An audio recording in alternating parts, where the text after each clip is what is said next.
very oldest language on the face of this earth. Chico di Cabia Mapuni, Chineke, and son of the winner of Isala, Nina, and Akosa Hanson, Yanina Jama, and Yanage Farosi, Obanana, all the and then so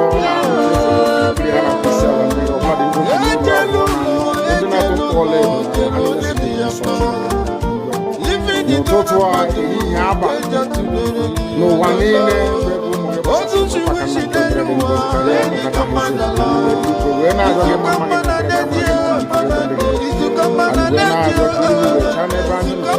and you went out of his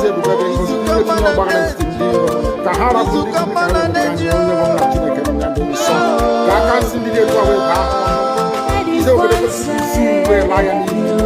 and you were not young. Because you will make a difference with your source and you were not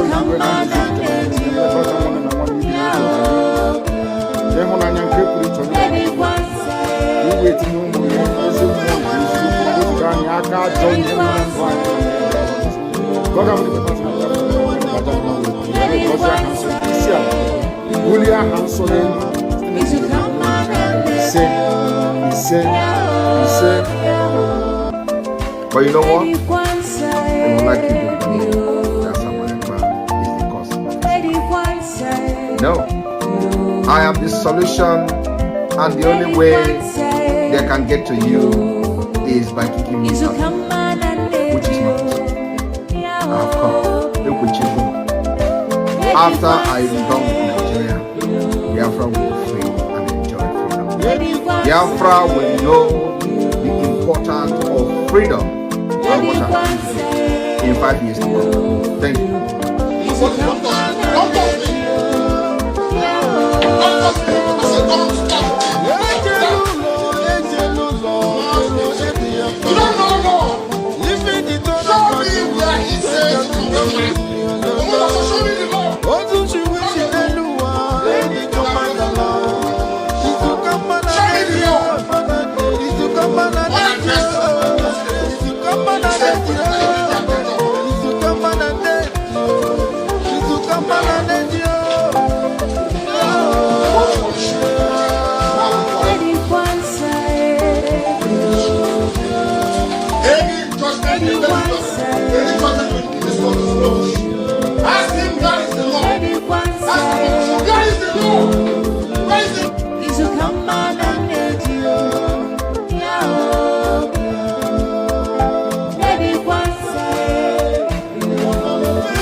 You keep on supporting evil in the zoo, the more your land will be taken from you. The more your daughters will be raped and abducted, the more your sons will be slaughtered in cold blood. And under one Nigeria, there is nothing you can do about it. Absolutely nothing. Because one idiot that they groomed will rise up and say to you, oh no, it's one Nigeria, there is crime everywhere. Haven't you heard about Zamfara? Haven't you heard about Katsina? There is crime everywhere. That is not the case. The crimes you have in the north, the insecurity you have in the north is as a direct consequence of their own actions. They grouped them. Al-Qaeda in the Nigeria, ISIS in West Africa, Boko Haram, Fulani headsmen, bandits, all of them. Who brought them to Nigeria? It's Fulani. Fulani brought them into Nigeria. Everybody brought them in. All the state government brought them in. Are you deaf and dumb and stupid? When you come out and you pretend, oh, we are one Nigeria, go and show somebody was asking, where is the boundary, where will the boundary of Biafra begin? And I asked the fool, where did the boundary of Nigeria begin? People from Niger come in and go as they like. Most of these idiots are from Niger. They are building a pipeline to Niger. They are building a railway line to Niger. They are building roads to Niger. Whereas where the money comes from, which is Biafra land, we don't have those infrastructure. No, we don't. But you're taking our money. You come to so you come to Ohaji, you come to everybody, you come to Agulere, you come to Ebo, you take our resources, sell it, get the money, and now you're building a way to be generous, and you want me to be happy with you. Clap for your Nigeria. One Nigeria. I think you maybe not again. You are insane. You come to my land, you take our oil, you take our gas, you take our manpower, you take everything, our VAT, our tax, everything. You are now building a road from Katsina to Niger. Airport to Niger. Refinery to Niger. You take oil from my land, you take it to Niger, you refine it, you bring it back to me as a refined petroleum. Or as and you're telling me that that country is viable. You're telling me that Nigeria should be supported. You are in one Nigeria. You're not going anywhere and you're dying every day. Because those that they appointed to speak for you, they gave them money so that they will come out. Pages of the newspaper to give the world giving the impression that everything is okay. When things are go and see the contradictions in it. Nigeria is not working. We are marginalized. And then you come back to say Nigeria is one. You must stay in it together. Are you not foolish? These are the useless intellectuals that you have. On one hand, you say Nigeria is not working. You are marginalized. You are being discriminated against. You are suffering. They are killing you everywhere. And you come back to the same place and say Nigeria must be one. Had Nigerians gotten together to say they want to be part of this useless contraption, that's entirely their business. I mean, Democrats have subscribed to it. But have you asked yourself this question? Why is it that all those asking you to remain in one Nigeria has something to gain from Nigeria, or they have benefited in the past? Nothing more than this. I saw the letter that Atiku Abubakar wrote to President Biden. In it, Atiku Abubakar said, come and help us fight terrorism in order to ensure that there will be no regional destabilization. That is their game plan at the U.S. State Department for very many years until we stepped in. They keep plotting out these lies. Once Nigeria breaks up, there will be destabilization in the entire region. I say that because you don't understand African history. Most of these people are not people. When I say it, they say I'm insulting them. No, I'm not insulting you. Most of them are people. In Africa, we are tribal creatures in Africa. In Africa, we are tribal creatures in Africa. We always go back to our village where our umbilical cord, our law, where it was buried. That's where we come from. That is why every Christmas, Easter, New Year festival, or August meeting, you see us migrating back to where we come from. And I keep saying these things to Africans, they don't understand it. They don't understand it.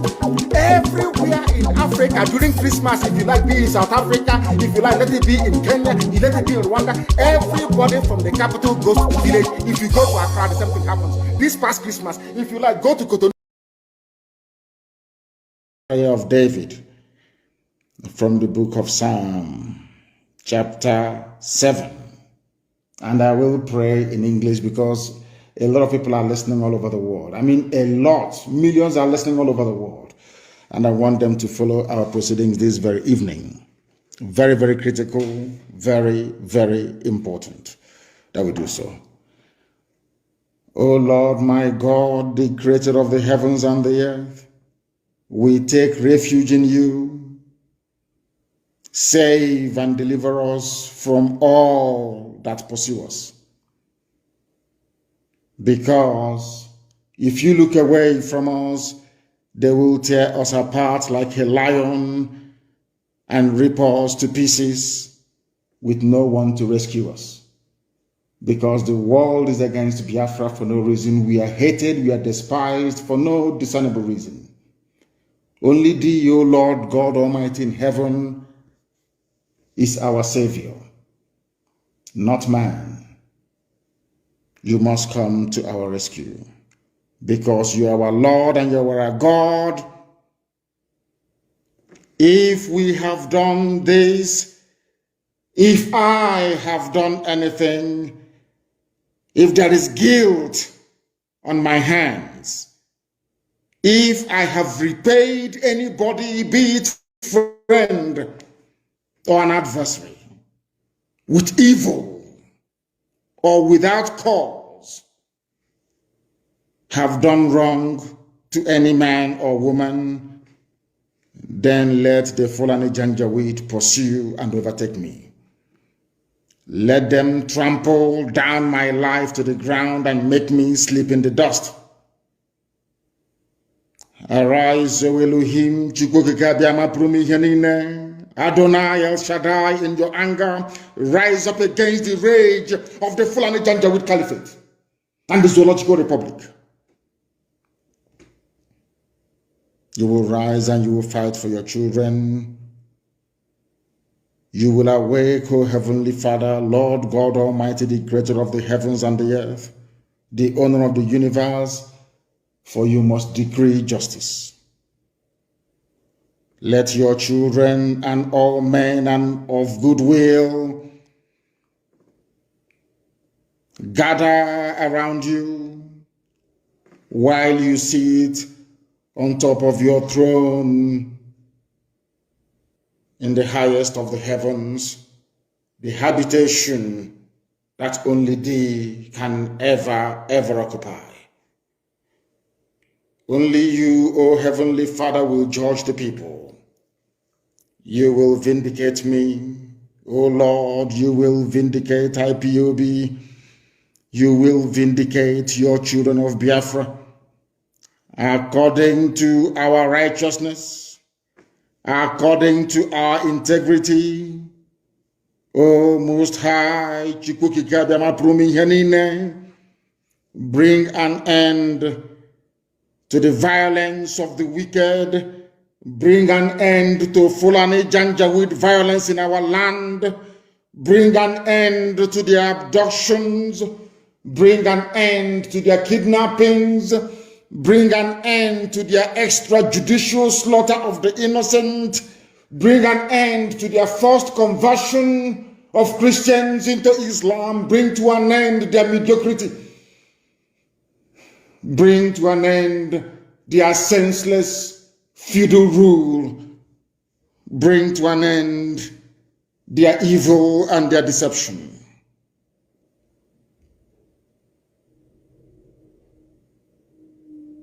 Come and secure the righteous, because only you, O God Almighty in heaven, can see in the dark. Only you know the hearts of men.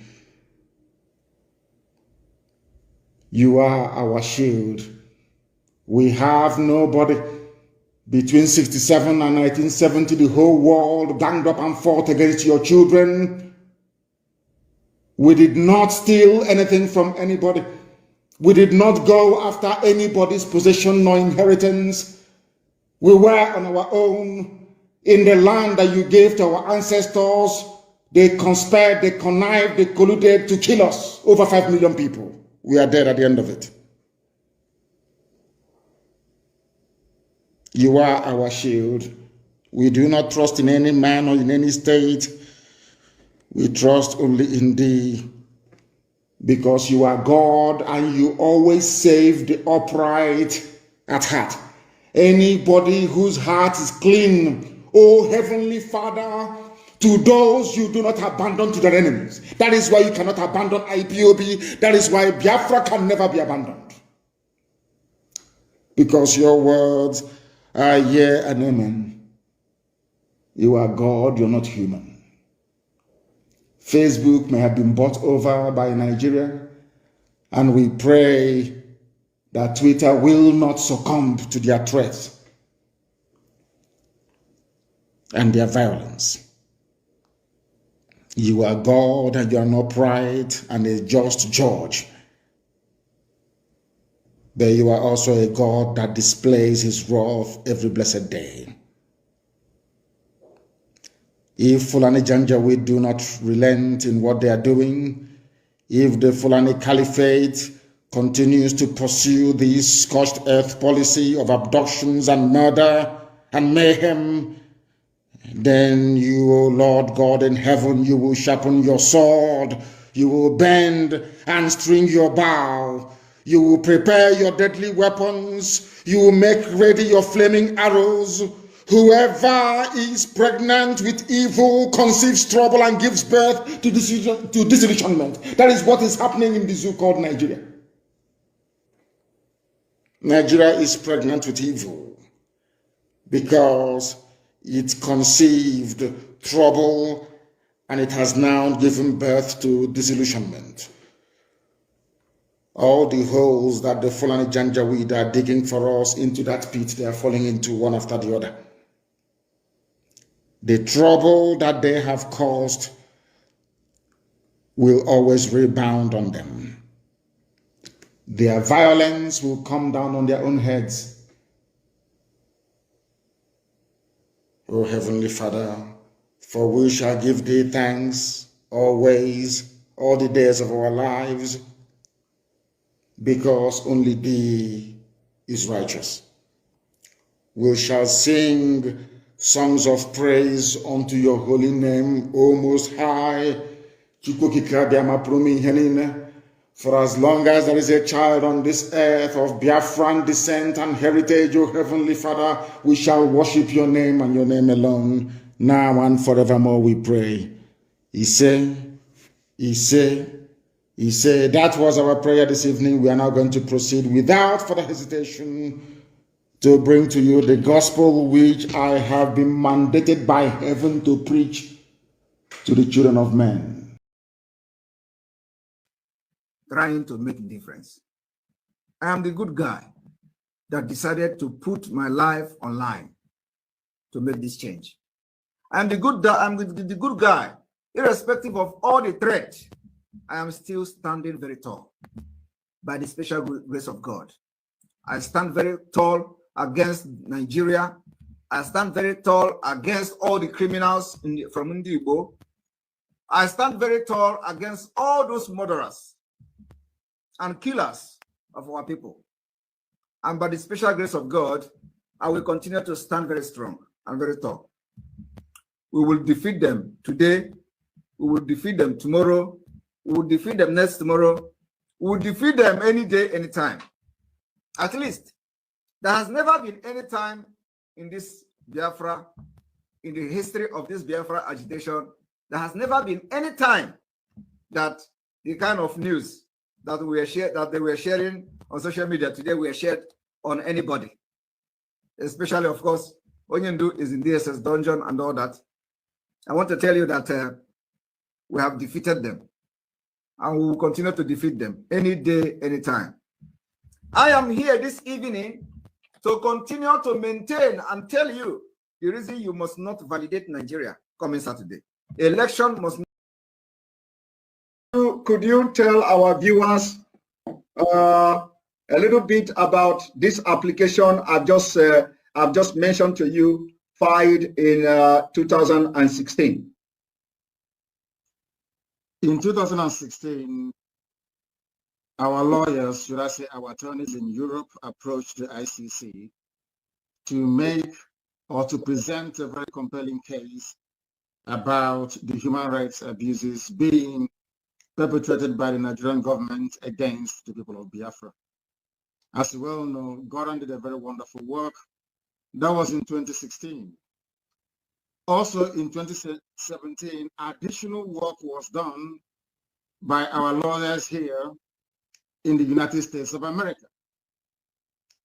In 2018, additional work was done by our lawyers back home. In 2019, we hired one of the top human rights lawyers in the world to litigate this very matter before the ICC against the Nigerian government. In that same 2019, and as you said, I believe for the very first time, I'm providing clarity on this very matter, I went to the ICC myself. I went to ICC myself. I was deposed. I told them exactly what was happening. They said we shouldn't discuss it when we go outside, and we've been waiting. Since 2019, we're in 2021. And instead of doing something about the, should I say, the very relentless pursuit of the Biafran people. The Nigerian government has been emboldened, the zoo has been emboldened into killing our people, not just killing us. We have now arrived at a situation where our women are being abducted and raped in the north because ICC failed to do something for how many years now? 2016, 2017, 2018, 2019. We hired people in the Hague on a permanent basis, paying them tons of money to be collecting all this evidence against the Nigerian government for the sole purpose of bringing this matter before the ICC, at least for them to investigate. But due to the overwhelming political pressure on them, they have not been able to do anything about it. The only reason why they issued some kind of statement a few weeks ago, or should I say a couple of months ago, was because of the NSAS protest. If not, they would have mentioned it. I am in the United States of America, where we've hired a very top lobbying firm at Washington, D.C. at huge expense, I must tell you. You also know about the submissions we made to United Nations. Angela Calamar's report, everyone has read it. We went there, IPOB, she mentioned IPOB and Biafra. You can see that report on human rights abuses in the zoo. I have been to Geneva. I've sat down with United Nations officials in Geneva. I have been to the EU. Most of them have been to the House of Lords to make a presentation before Baroness Cox. I have been to Capitol Hill here in the United States of America, in Washington, to present our case. So where else do you want us to take our cases to before something is done about it? These are the things that people don't understand. Most of the contracts, most of the work we are doing, you cannot see them. You cannot write about them or talk about them. If not for this very program, I won't be discussing this. But it's about time our people realize that we are doing all we can to present all this catalog of abuse and degradation before the conscience of the international community. But unfortunately, Britain is working for Nigeria. There is what I call a climate of neocolonialism still prevalent in Nigeria, and they still see Nigeria as a contraption they created.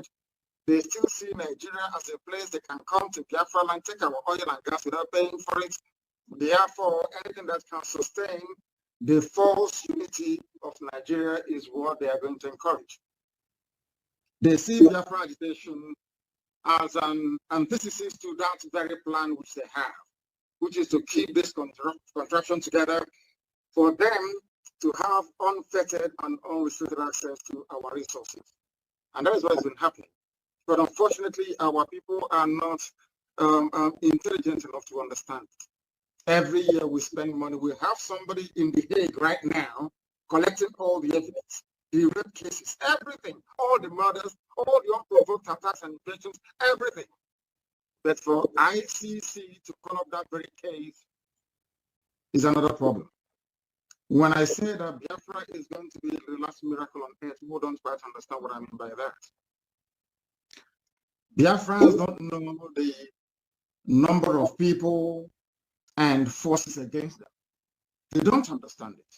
Those of us at the cold face of this struggle, deep inside it, we know who our enemies are, and they are numerous. But I am very, very confident of victory because the God we serve is the one that made this very universe, and his words must prevail. And on that very promise, we anchor our hope, we rest all that we are doing to restore Biafra. And we know that in the end that Biafra will come. We have a lot of enemies, you know. We've not done anything to them. It's Biafrans that built America. We built this very country that I'm in today. Biafrans built the United States of America. The majority of all the hard-working free men and women they took from the western coast of Africa, they shipped them to the USA. They are the ones that made this country great. So they see something in us that we cannot see. They know we are very productive. They know we are hardworking. But above all, Britain knows that we are blessed. It is that blessing from God that Britain doesn't want to see rise up in Africa. And that is why they're using very primitive Fulani people to try to suppress us.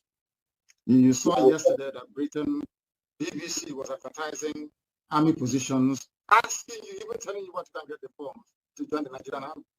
And I know that BBC functions on tax, or should I say license fee payers money in the UK. They don't accept any advert. So how come BBC Pigeon in Nigeria is advertising for people to join the army of Nigeria for free?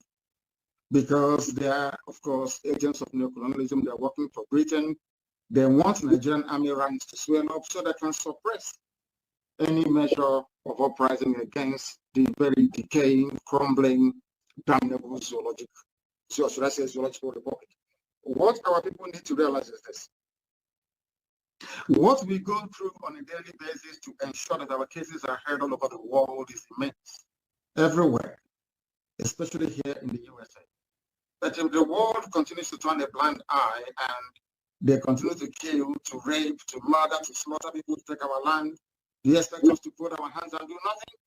The answer is no, of course. We must fight because we have our backs now against the wall, and that's what we're doing. Thank you very much. Thank you. Thank you, my fellow Biafrans, and good evening from here. Today is yet another wonderful day, and we are going to expose what we may call probably the insecurity in the Southeast, and we are focusing on Anambra State.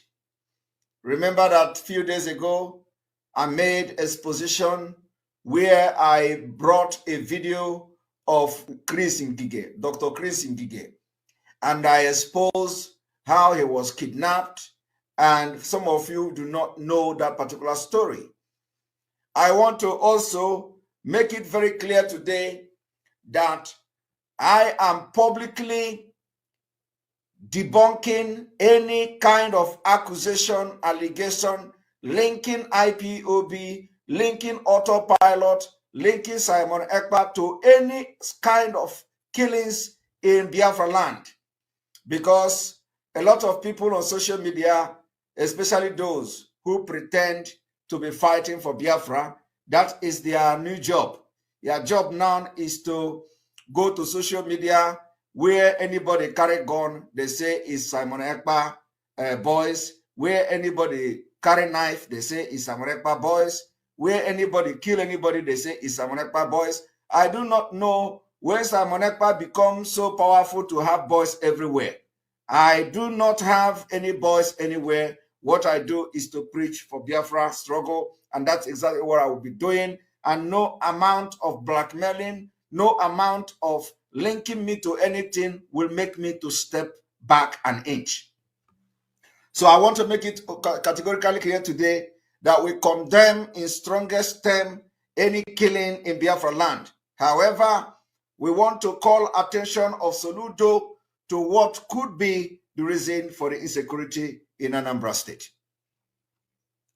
This job I am doing for the best interest of Biafra, as we condemn in strongest term any kind of killings in Anambra State and any other part of Biafra land. We are going to be analyzing the issue, the event, and the history of crimes in Anambra State, which Soludo may also, understand, or probably he may have forgotten. So I want you to tag Soludo, tag his aide, tag his PAs, and all of them, because they need to tell their boss where their problem is coming from, maybe coming from. I am, by the special grace of God, according to Biafra people, the Biafra spokesman, and today you have to address me as the Nigel Farage of Biafra. Some of one of my person wrote me yesterday Do you know this Nigel Farage is pronounced Nigel Farage? So I have learned how to pronounce the Nigel Farage. So call me Nigel Farage of Biafra. And because the Nigel Farage was one of those who led the British, the United Kingdom out of the European Union. And today, I am part of those who are going to lead Biafra out of Nigeria. And I am very, very proud to be part of those who are going to lead Biafrans out of Nigeria. And so, I do not know why every time Simon Ekpa boys this, in the north, Simon Ekpa boys, in the south, Simon Ekpa boys, the same Simon Ekpa that you have paraded his name, blackmailed his name, disparaged his name, did all manner of rubbish with his name, call him nobody, call him he's nothing. All of a sudden, the boys of Simon Ekpa is everywhere in Nigeria. All of a sudden, Simon Ekpa boys is all over Abuja. Simon Ekpa boys all over Niger State. Simon Ekpa boys all over Lagos. Simon Ekpa boys all over Anambra. Simon Ekpa boys all over Imo State. If Simon Ekpa boys is all these places all over, that means this is not the Simon Ekpa you are talking about. I want to tell you people that I have no boys anywhere. The people that I have are you that are watching me. Biafrans, people that have volunteered to fight in one way or the other. I do not have any boys that are causing trouble here and there. That I have to make clear this evening. Do not link Simon Ekpa to anything, insecurity anywhere. What I am doing is what is constitutional right, my civil right. I am discharging that right, exercising that right without looking back. And I will continue to do that. So I have come to, help Soludo this evening in case he has forgotten, where his problem is coming from or where his problem may be coming from. Just let it be on record. Let it be on record that today, the 19th day of May, 2022, we condemn in a very strongest term any kind of killing in Biafra land. We condemn it. Now, having said that, I want you people to listen to this story. Some of you do not know, the last time I made an exposition about the insecurity in Anambra State, I talked about Andy Uba. And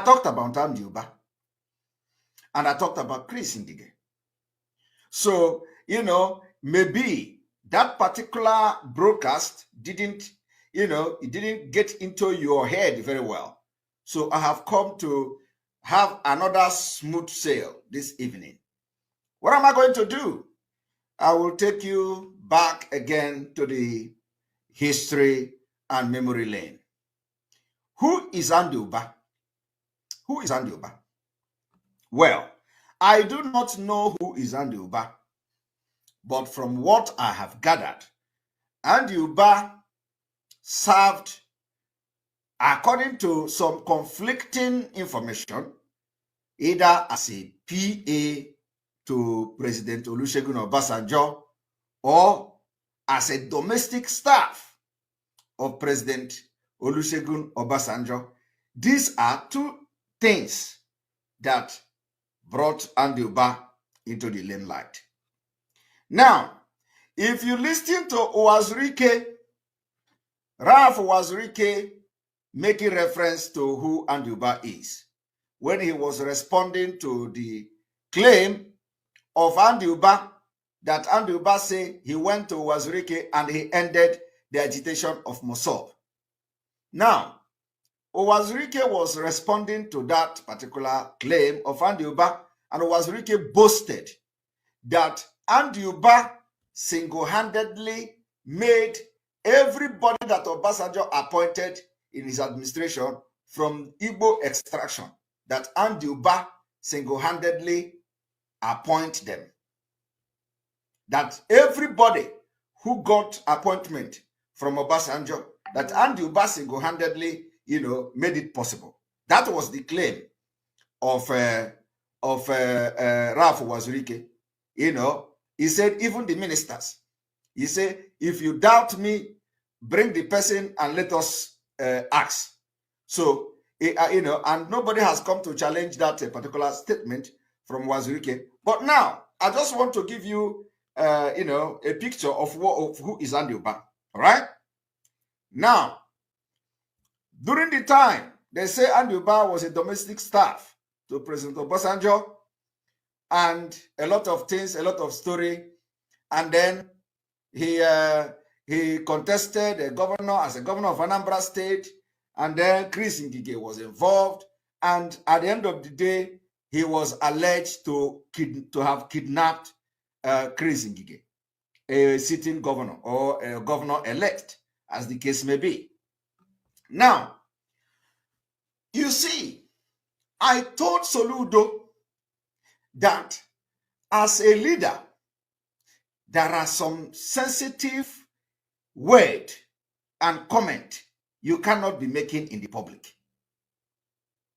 You cannot be making some comment in the public as a leader. Soludo, immediately he became the governor of Anambra State, has used different kind of disparaging words on people, even to call Biafrans criminals. This particular word, this kind of word, could, anger some certain people to come against you. So you don't use some word while you address youth, or while you address your state, or while you address certain individual. There are people that you cannot just cajole in public and go away with it.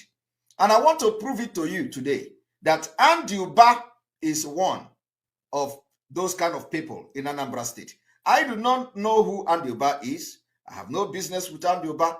I don't want to have business with Andy Uba. But I am telling you that from the history, from the research, and from the information available in public domain, Andy Uba could be one of those people you cannot just use certain word in public. Now, I want what I'm doing this evening. I want Soludo to take it very seriously. I am telling you the fact. The reason why I want Soludo to take it very seriously is because Soludo went to visit our leader. And, I respect him for that. Whether the visiting does not yield any result, whether the visiting is going to yield any result, for the fact that he has gone to visit our leader, I own him. But that does not mean that he is going to interfere in anything we are doing in the Southeast and in Biafra land, especially when it has to do with our civil disobedience. Soludo, it is a no-go area. So because of that, because ndị Igbo na-asị na aka nri kwa aka ekpe akwa aka nri, because you have corrected and retracted your step a little bit by visiting our leader in the first place, I have come to help you this evening. The help I am going to help you is, I am not telling you what to do, but from this broadcast, Soludo, you will learn a lesson. Now, haven't established, what I'm about to do today, I want to go back to the debate during the governorship election of Anambra State. Let us go there.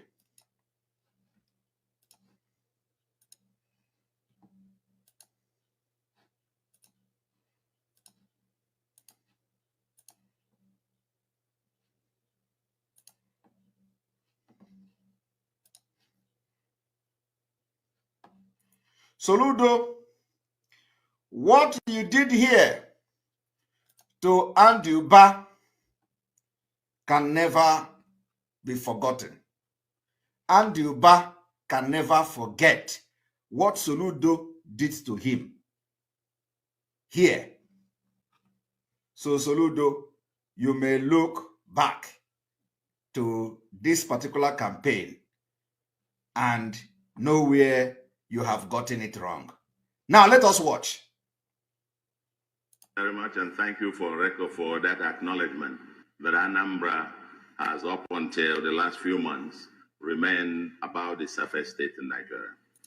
Anambra, just about until a few months ago, remained the safest state in Nigeria, according to Soludo. And the governor has been decorated with awards and so on. And the governor of Anambra State, which is Obiano, have been decorated with award for being peaceful state and all that. About being the safest state in Nigeria, and thank you very much. The insecurity in Anambra is a recent phenomenon, very recent. And I think my brother on the other right, on the right-hand side, I'm sure when he responds, he might be able to tell a little more about part of the reasons why that is happening. He fired a shot at Andiuba. He said, insecurity in Anambra is a recent phenomenon that maybe when my brother at the right side will answer, which is Andiuba, he is going to tell us, what he knows about the insecurity in Anambra, which is a recent phenomenon, according to him, during the time of this particular debate, which means Soludo have accused Andiuba here of being responsible for the insecurity in Anambra prior to the election. Do you understand me? Soludo, in this debate, accused Andiuba, the brother at the right, of having answers to the insecurity in Anambra, which, according to Soludo, is a new phenomenon. You see, you don't do that. No matter what, you don't do that. The only way you can do that is between us and Fulani, between us and Buhari. That is when you can make such comment. Soludo, right in front of the world, accused Andiuba of being responsible or knowing something about the insecurity in Anambra back then. I want you to understand, for those who, because you hate Simon Ekpa, every time you come, when they kill somebody, you say Simon Ekpa. When you do this, you say IPOB. When you do that, but yet you say Simon Ekpa is nobody. I want you to understand that the root cause of Soludo problem may not be far from what I'm doing this evening. Soludo, which I know he listened to my program, and I know he have taken some correction from our program here. I have come again this evening, free of charge. You don't need to pay me. You don't need to pay me. Somebody say, this person is not Andiuba. Listen to me. Soludo was referring to somebody at the right, not the person that the picture showed now. The person that the picture showed now is a different person. That is the other person, but he was not the person Soludo was referring to. Soludo was referring to the person at the right side, which is Andiuba. This man you see here was at the left side. Now, I want you to watch it again. For Ndi Thomas Ekwekweha.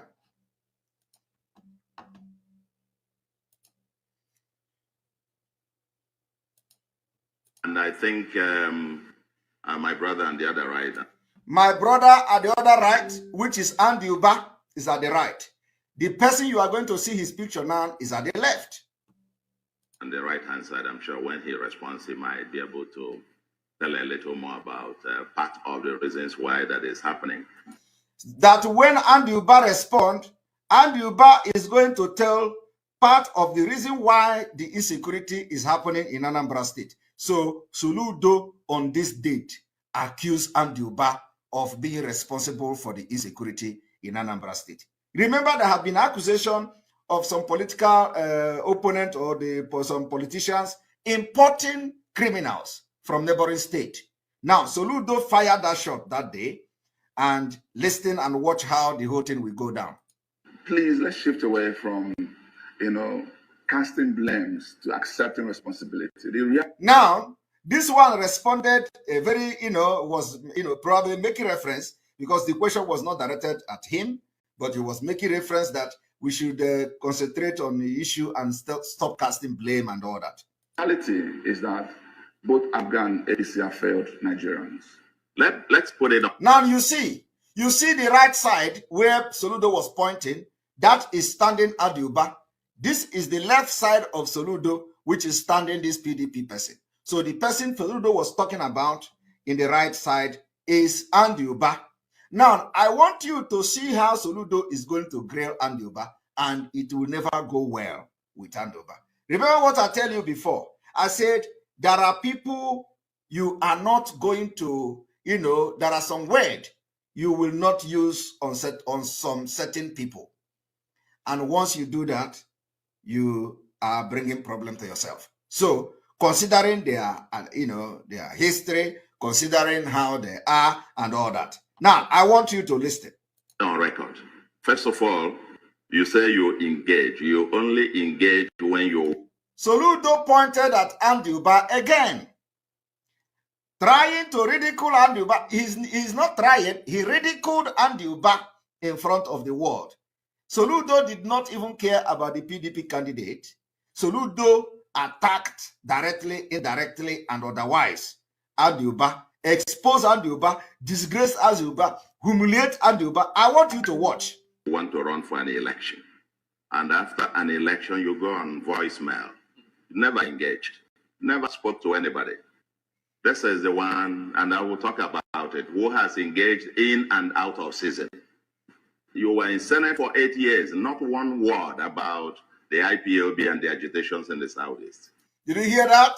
Soludo fired that Andiuba was in Senate for 8 years. He did not utter one single word about IPOB and agitation in the Southeast. Another shot fired. You were only engaging where you want to run. Insecurity in Anambra started with the PDP government and orchestrated by my brother on my right hand. Did you hear that again? Soludo accused Andiuba that insecurity in Anambra started from PDP, from my brother at the right side, at the right hand. Again, the right hand brother is that Andiuba. For those who say Soludo was referring to another person, so you can hear him now, and you can see both of them standing. He said the insecurity in Anambra was orchestrated by my brother at the right hand side. Listen to him again. Where you want to run. Insecurity in Anambra started with the PDP government and orchestrated by my brother on my right hand. Did you hear that?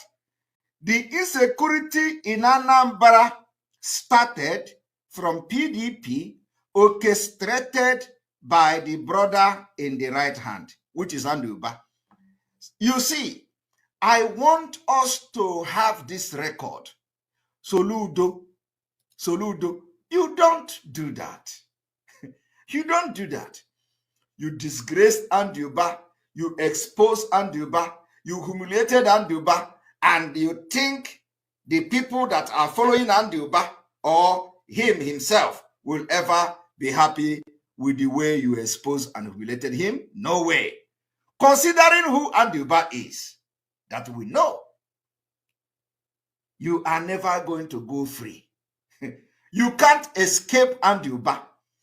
So I want, after this evening broadcast, let nobody call IPOB again about Anambra insecurity, say insecurity don't say. Let nobody call Simon Ekpa again about Anambra insecurity, say insecurity did not say. The insecurity Soludo was talking about is the same insecurity we are talking about today. So how come it is now Simon Ekpa? How come it is now IPOB? How come it is now autopilot? How come it is now all of you, because you hate me, because you don't want Biafra, some of you, because some of you are paid agent All you do is to go and tag Simon Ekpa. When did this particular insecurity change? I want you people to understand that everything we do will come with evidence. Okay? So tell me, when did this insecurity change from Anduba to Simon Ekpa? I want you to understand that if you accuse Simon Ekpa, the wrath of Biafra, the wrath of God, and the wrath of everything that follow me will be upon you. Believe me. Simon Ekpa have nothing to do with anything going on there. My own job is to preach and inform you. Whatever you do with the information, whatever you do out of anger is not my business. So I want everybody to listen and ask Soludo and ask all the people, all the Iraq, including Apga, that they are writing everything today. Simon Ekpa boys, when did the security situation change from Anduba to Simon Ekpa? Now, I want you to listen to this.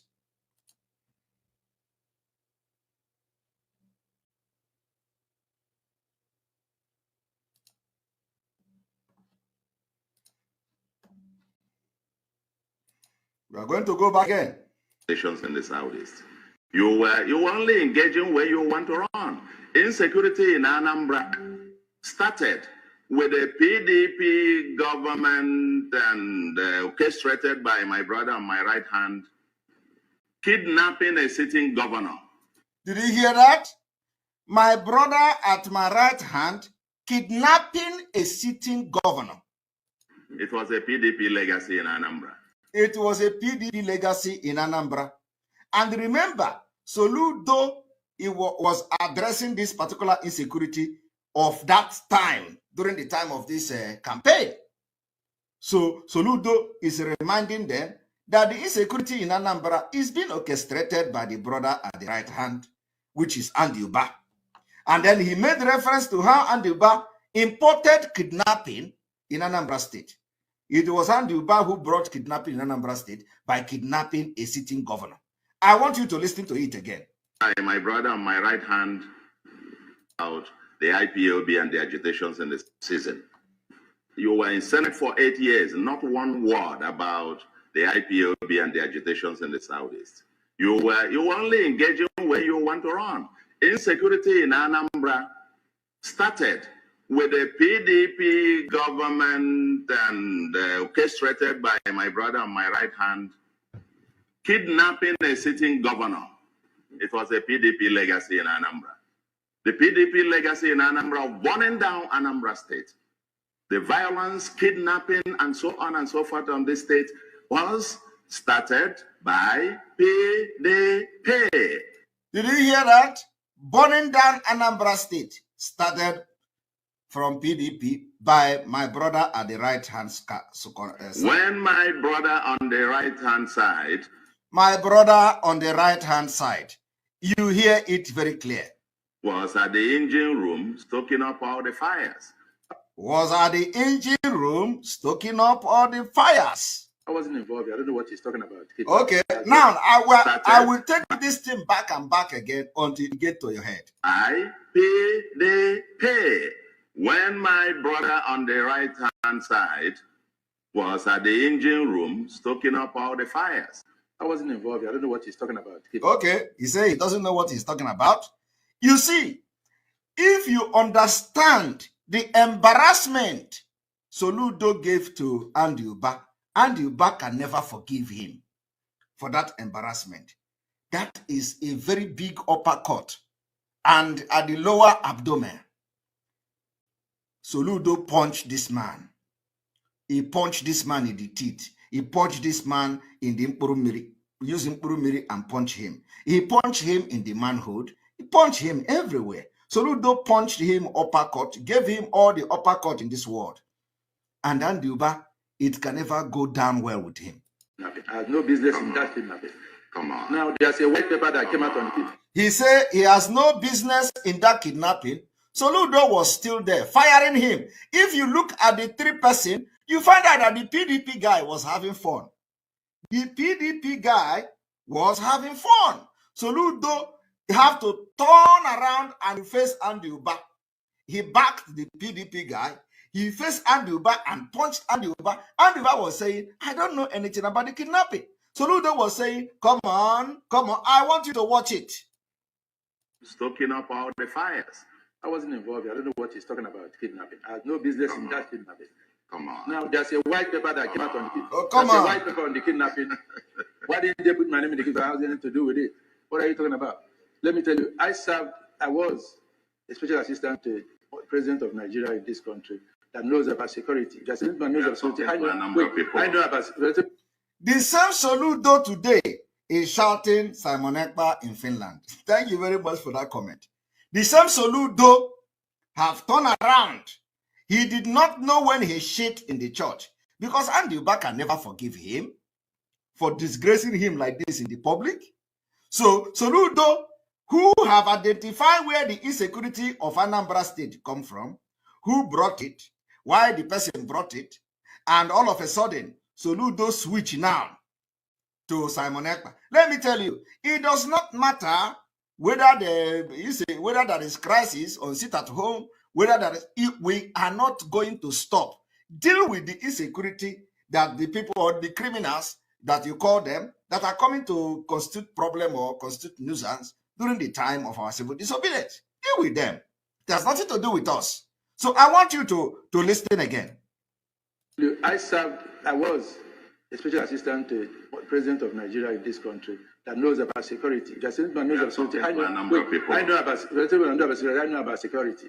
Now let me tell you, he's talking about saying that I'm involved. I'm not involved in anything that concerns kidnapping or anything. Okay. I wasn't even in the country when it happened. Okay. I was outside the country when the call came through to me, 2:45 in the morning. I picked the phone, said they want to, but the judge said he wants to speak to the president. I said, what happened? He told me what happened. I took the phone to the president, woke the president, and took the phone. The president asked me to call the IG of police and call her, which I did. And the voting that's why voting was stopped. So how could I have been involved? If I was involved, I would have made that phone call. Okay. Please, absolute silence in the hall so that we can appreciate what the candidates are saying. Thank you very much. Now, Soludo is about to fire the second shot at Andy Uba. Remember what I told you? I said there are things you don't say. There are some words you don't use on certain people, especially when you know what they can do. So there are certain words you don't use. Soludo used every word available. Soludo used insulted, Soludo went, crossed the red line on Andy Uba. Now, Soludo is about to fire another second shot, which is forging secondary school certificate. I am telling you the fact. All these things that I'm telling you today, Andy Uba can never ever forgive Soludo because the insult was too much. And if you know how politicians and the ego, Igbo men and their ego, so I want you to listen, and I hope that you send this video to Soludo to know where he shit in the church, and probably he can begin to start solving the insecurity in Anambra from this particular broadcast today. Now, I am not saying, that is not to say that I am saying that Andy Uba is responsible for insecurity. I did not say it. Soludo said it. I didn't say it. So our question now is, when did this insecurity switch from Andy Uba to IPOB or from Andy Uba to Simon Ekpa? When did it switch? Now, I want you to watch as Soludo now fired the second shot. What the candidates are saying. Thank you very much. I will show you here. I will open an I never forged your certificate. Hello, gentlemen. Do you have secondary school? Of course. Hello, gentlemen. When? Come on. When did you graduate? When did you graduate? Do you have secondary school? When did you graduate? You see, well, that is politics. So let us hear them. 1974? That you have senior school certificate? Go and check. In 1974? Go and check it. I have a 1974? Go and check. You have senior school certificate in Enugu State? It's forgery. Go and check it. It's Still is forgery. there. No, they just you are I don't, listening is here. I don't I know can what show you you it's to not you. mine. I don't know. Soludo disgraced and humiliated Andrew Ba to the highest maximum. In fact, Andrew Ba can never remain the same after this, after this particular debate. Andrew Ba can never remain the same. And he can never ever forgive Soludo. So now, all this why Soludo identified who was responsible for the insecurity, only to turn around and say people from other state are the criminals. People from other state after winning the election. After winning the election, Soludo turned around to say that the criminals are from other state. Now, Soludo did not say during this time that the criminals are from other state. Soludo identified Andrew Ba as the criminal. So ask yourself, what have changed? When did this criminality switch from Andrew Ba to us? Or is it because we are calling for sit at home? So I want you to understand. Now, Soludo is now using the criminality he accused Andrew Ba to fight IPOB and fight Biafra.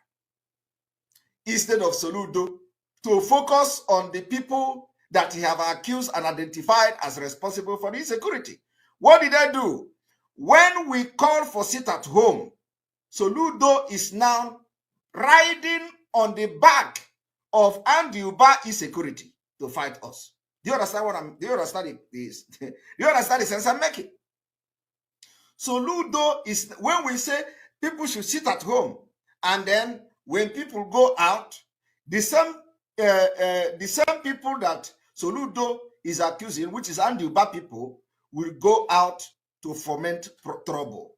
They will go out to destroy people's property. They may even kill people. They just want to make Anambra State ungovernable. And then Soludo will turn around and blame it that people are enforcing sit at home. Nobody enforces sit at home. Nobody enforces it. Nobody need to enforce sit at home, because Biafrans are willingly sitting at home for their own freedom. So why should somebody go and start forcing them to sit at home when they actually, want to sit at home to make their voice heard? We have set record. 3 days sit at home, the first time in the history of Biafra struggle. We ask Biafra people to sit at home for 3 days. They sit at home without complaining. We are preparing them for what is to come. So I want you people to understand that when these people go and foment trouble during the sit at home, instead of Soludo to call the people name and call them Andrew Ba people, if he has evidence of that, no, he now decided to use them to fight Biafra struggle, thinking that when they call Simon Ekpa, I am going to run away from Biafra struggle again. Thinking that when the entire Nigeria is calling me a criminal, calling me this one, calling me I am my boys, and I am going to run away. You don't have nothing to show that anybody is my boy. But I have just come to ask Soludo to stick to this particular accusation. Why is it that the same criminals will make trouble, you now turn it around to say that boy in Finland? Because you want to use the criminals of Andrew Ba to fight the Biafra struggle. It will not work. Even if they like, let them burn entire Anambra State, burn Ebonyi, burn Enugu, let them burn everything to ashes. We cannot stop this Biafra agitation. Never. So if you are thinking that you are going to use these criminals imported, according to you, to fight our sit at home, it is dead on arrival. I want you people to watch Soludo, how Soludo fired and punched Andrew Ba, and Andrew Ba can never forgive. Never. whole state. It's forgery. Go and check it. The school is there. No, you are I don't know what show you have. you to It's not you. mine. I don't know what you have. Professor I don't know what you have. Soludo came out here for Andy Uba. He left the PDP guy and he faced Andy Uba. He was humiliating Andy Uba, the highest humiliation in the life of Andy Uba. Andy Uba have never been humiliated like this in the public. It's not mine. So let me tell you something. Soludo, You are stepping please your stay behind your podium. Yes, please. Today, three of us are from the same local government, Agwata. In Amesi, where I'm from, my roads, and Amesi roads better than Sofia roads, better than Oga roads. And these are people who have held high positions that I'm shocked that indeed they're actually even featuring on this debate. You've been advising them for the past 16 years. You couldn't advise them on the roads. You're saying all this, speaking all this long English here. Andrew, you can see the anger on his face. You can see the like disappointment, anger. He say you come here and start speaking all this long English. I want you the frustration, everything. So Andy Uba can never ever in his life until he die forget this day. Nobody has ever disgraced Andy Uba like this in public or in front of the world.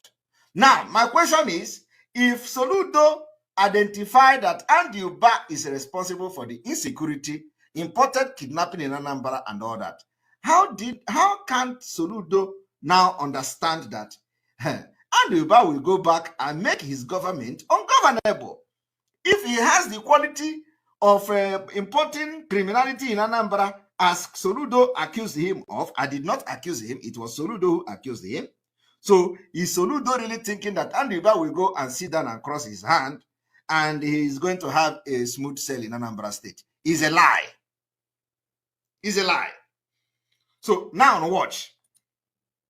And indeed they're actually even featuring on this debate. You've been advising them for the past 16 years. You couldn't advise them on the roads. You're saying all this, speaking all this long English here. You couldn't advise them on what the roads are all about, on how they could take care of the roads.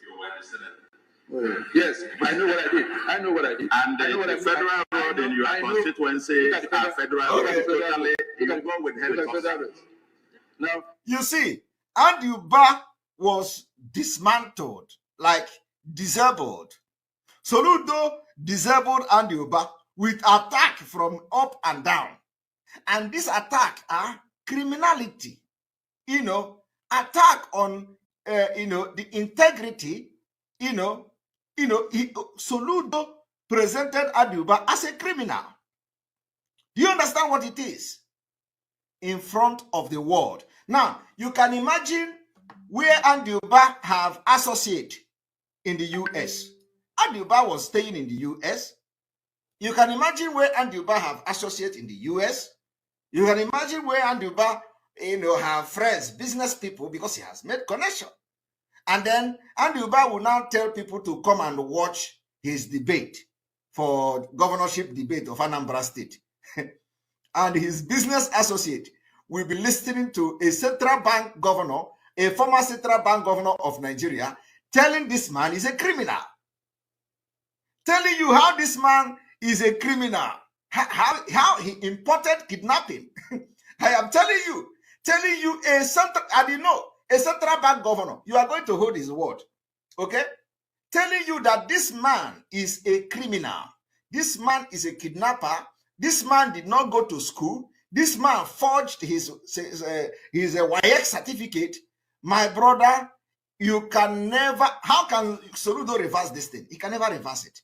So you understand what I'm talking about. So if Andy Uba has invited the people from America, the business associate from London, people from Europe, come, I am running for governor of Anambra State, one of the biggest states in Nigeria, the most economic hub of Nigeria, come and watch my debate. And they followed him, on the Arise TV. I have my business friend called Andy Uba is running for governor in Anambra State. They go and start watching. Only for them to hear you see, let me tell you, if you do not understand the integrity of Soludo as at then, not now. Integrity of Soludo as at then, as an ex-central bank governor of Nigeria. You can let us use Dr. Malafia, for example. You see, Dr. Malafia said something. He was a deputy central bank, a deputy governor of Central Bank of Nigeria, Dr. Malafia. So he said something, everybody take it serious. So now, when Anduba invited his friends, when Anduba invited his business associate to come and watch his debate, only for them to come and see that Anduba is a criminal. Ha! Oh my goodness. Only for them to come to hear that Anduba is a kidnapper. Only for them to come and hear that Anduba did not go to school. Only for them to, and Anduba could not defend himself because he was, thrown off balance. And all he could do is, you come here to speak long grammar. And inside him, you know that Anduba left that place like empty. So I want Soludo to go back to drawing board and see whether what you did to Anduba here, and if you say that Anduba is a criminal, whether Anduba, who you say imported kidnapping into Anambra, and according to you, Anduba kidnapped a whole sitting governor. If somebody that have capability to kidnap a sitting governor, you understand what the person will do to your government. The person will spend every money to make sure you are not comfortable in your government. So, Soludo, leave IPOB alone. Solve the problem you created. Leave Simon Ekpa alone, Soludo. You can't stop me. You can't stop Biafra.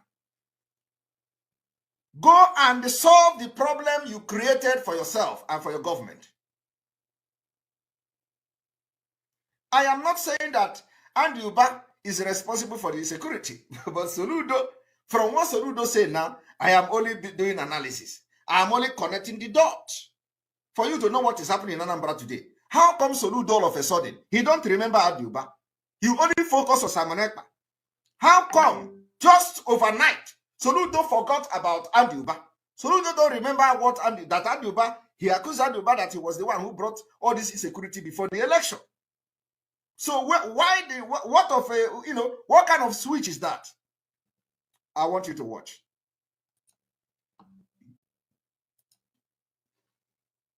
If you go out there and look at it, there are about over 1,000 buses branded. What are they doing with that? Branded with Soludo's picture on it. Just right here, over 1,000 buses branded, and people are suffering in the state. There's no road. What are you people doing with it? You see, Anduba has nothing to say about all the accusation from Soludo. The only thing he said is that Soludo have 1,000 buses. Soludo have 1,000 buses painted and people are hungry in the state. That is only thing Anduba can say. It is shameful. And in terms of awards, it talks about awards received as central bank governor. I was in banking those days. I really don't want to delve into things we shouldn't be talking about today. But I can tell you, what we suffered was failure of regulation when he was central bank governor. The number of jobs that we lost is unprecedented after he left. And you know why? Anyway, let's leave that for another day. And he's also spoken about Transcorp. He said it a number of times. Quite frankly, Transcorp was founded, sold shares for 7.50 kobo, crashed to 50 kobo. We came on board to rescue Transcorp after he has left in government. And again, precisely, he has no role in hiring Valentine, because going around different places saying he hired Valentine. I wish Nicholas Okoye and Ndi Okekonye one video to have rebutted the fallacy that has come out from my dear brother and friend. He's telling me, meet me in the villa. How can you meet me? Meet me in the villa. Look, another shot fired by Soludo. Soludo called Anduba a cleaner. Soludo accused Anduba of being a house help to Obasanjo. That is not, oh my goodness. And Anduba could not defend himself. Soludo said that Anduba is a domestic servant to Obasanjo. A domestic servant. Do you know what a domestic servant means? A domestic servant means Odibo. You know, domestic servant of Obasanjo means that Andy Uba was cleaning Obasanjo's table in Aso Rock. It means that Andy Uba was a domestic servant. Now, Andy Uba did not expect Soludo to go this far. It was too personal. It was too personal. Even somebody, cautioned Soludo that you are going out of point. Soludo called Andy Uba and exposed Andy Uba that you were just a houseboy in Aso Rock. That you were just a boy, you were, he did not call him, but he said you are a domestic servant. And if Andy Uba has advertised himself as a PA to Obasanjo, special advisor, duty specialist advisor, advisor for this, advisor for that, he has put that in his profile. He has, boasted to all his friends that he was a former PA to Obasanjo. He has, you know how they do, you know how you do in Nigeria. You give yourself all this big title. So if Andy Uba has positioned himself to his friend that he was a PA to former president, he was a personal assistant, he was a personal assistant to Obasanjo, he was this only for him to invite all his friends from all over the world, from America, from London, from European Union, from China, from Hong Kong, from everywhere. Andy Uba invited people, come and watch our debate. I am running for governor of Anambra State. Again, after having served 8 years as a senator. You know what it means? Only for the people to come and be watching Andy Uba getting very big exposed. They exposed Andy Uba that Andy Uba was a domestic servant instead of the PA he claimed to be. Now, watch him.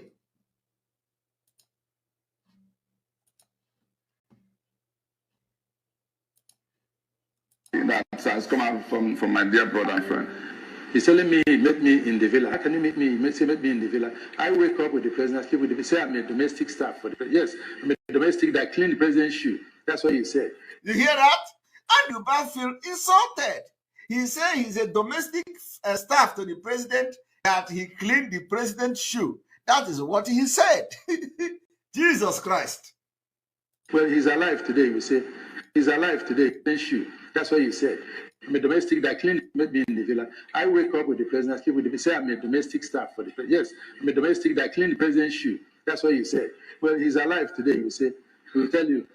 If you look at the way Andy Uba was trying to defend himself, you find out that it was not funny. He said, oh, you say that I'm a domestic staff, that the president is alive today. The president is alive today. So Obasanjo should come and say, no, Andy Uba was not my domestic staff. Andy Uba was my PA. Jesus Christ. Soludo killed this man. How then, if this man is a bad man, as Soludo claimed, how do Soludo think he will have peace in Anambra? Eh? I am telling you the fact. How the hell Soludo think that after winning this election, this man will let you to have peace? Now listen to it again. He's telling me, meet me in the villa. How can you meet me? Meet me in the villa. I wake up with the president, sleep with the say I'm a domestic staff for the president. Yes, I'm a domestic clean the president's shoe. That's what he said. Okay. Well, he's alive today, we say. We'll tell you. He comes in to use someone to see what can happen. You call me all the time.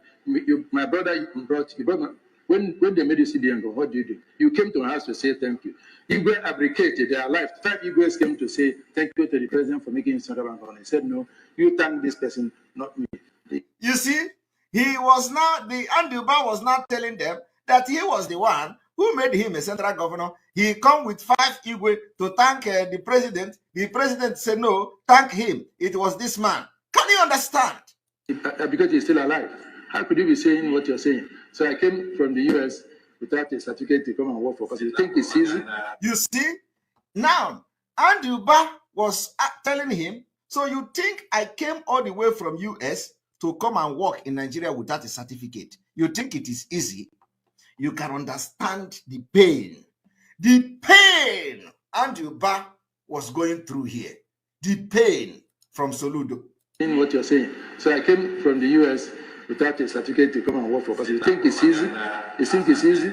You think it's easy to do so? That's what happened at the end today. It's to show you the type of person you are. Silence, please. To show the type of person you are. President Obasanjo is alive. Please, the APC candidate has the floor. Professor Soludo, allow him. It's to show the type Please, of person. APC candidate, please face the camera. Look at the face. Look at the face of Andrew Ba. You will know that Andrew Ba was in pain. In pain. Chai. Now he says he sleeps and wakes up with a person. How can he say that? He sleeps and wakes up with a person. So while I live in the villa, do you live in the villa? He doesn't live in the villa. And you're telling me that you see a passenger when you see a passenger. It's only when you're allowed to come in, you come in. He says, Chai. Andrew Ba is only now defending about who see Obasanjo, who wake up with Obasanjo, who sleep in Aso Rock, and who does not sleep in Aso Rock. Jesus Christ. So, Andrew Ba is now arguing who sleep in Aso Rock and who does not sleep in Aso Rock. And he said that him, Andrew Ba, sleep in Aso Rock. He wake up with Obasanjo. He sleep with Obasanjo. And he wake up with Obasanjo. And that is his defense. This Soludo butchered this man. You see, what I'm doing, I know that Soludo may be very cunning and he pretend that he did not know what he have done. And he pretend that he think that maybe the Biafra people are the one causing insecurity. People from other states are causing insecurity. Soludo, if you do not know where your problem is coming from, watch this video today. Watch this broadcast.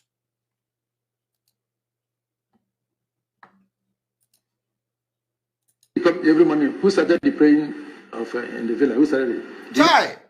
So Andrew Ba is asking him, who started the praying in Aso Villa? Who started the prayer?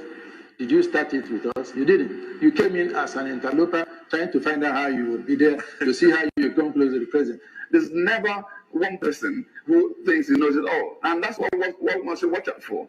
There's no, once you're not humble enough to accept, and you bring that arrogance, I know it all, then you're not even fit for this job, because you can't know it all. It's impossible.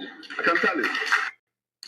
Well, that's so beautiful. Thank you very much for staying with us on radio and on television. Okay, gentlemen. It's a fake.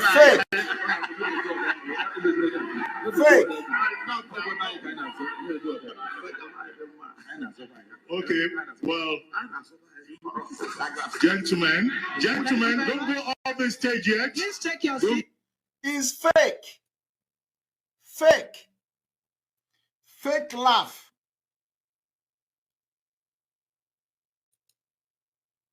Fake laugh. Everything you see here was fake. As immediately Andrew Ba left this place, he will never remain the same. Hi! He will never remain the same. And Soludo did the job. Soludo destroyed Andrew Ba.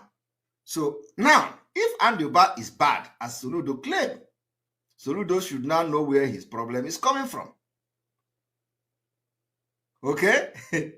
You should not know where. You know, the other day, I showed you people the video of Chris Ngige,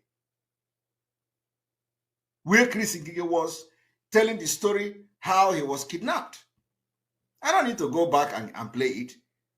I believe this particular video and this particular exposition have done something and will make Soludo to start thinking. Leave Simon Ekpa alone. Simon Ekpa have no business with the security, with whatever that is happening in your state, any other state at all. What we are after is independent state of Biafra.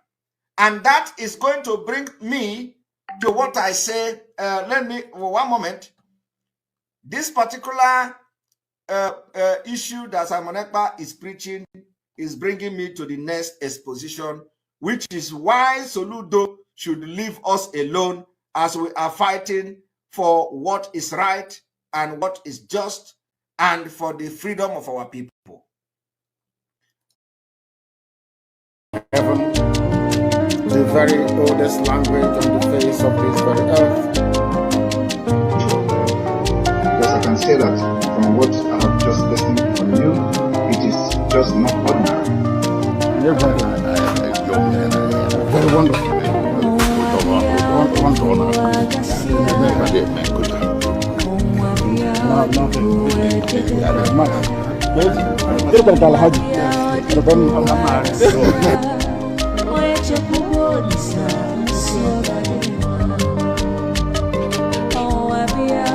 When my lawyers came to see me, I had a discussion with them about how I'm going to defend myself.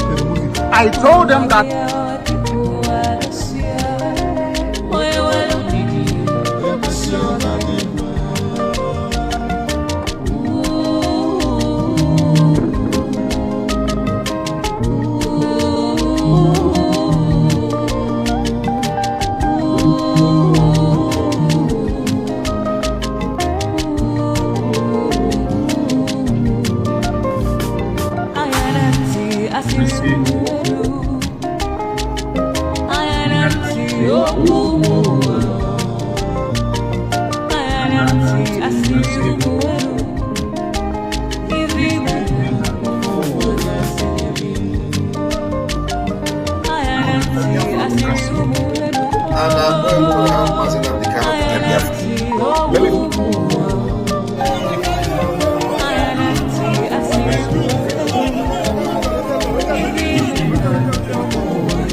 Welcome. Thank you for joining us on today's program. I appreciate everyone that has been able to connect today, and I wish you all a very wonderful weekend.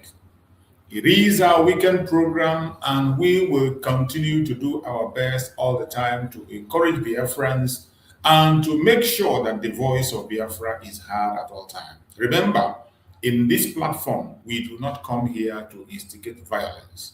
We don't come here to preach hate. We do not come to attack people or individuals. All we do here is to propagate the gospel of Biafra and to present Biafra as the only remedy to the failed state Nigeria. It doesn't matter what the enemies are doing.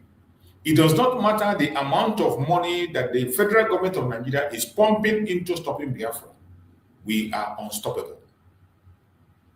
It is not just saying it with your mouth. Every one of us have to begin to act to show that we are unstoppable. If you cannot make a video, as you join on this program, like and share the program to all platforms. Like and share this program to family and friends. Share to people who do not know what is happening in Nigeria so that they can be aware. If you have followed this program and listened to the program I played that was done by our Prime Minister, Mazi Simon Ekpa, you will know what is happening and what is going on. You see, I have always advised people, join our program early and follow up the programs I play those brokers I play, either from Mazen Nandekano or Mazen Samuel at the beginning, there is an important message to pass. It is delivering a very huge message. Today's message I delivered, you can see that Mazen Simon Ekpa have already spoken about the source of insecurity in Anambra State, which the idiot that called himself Igbo identified.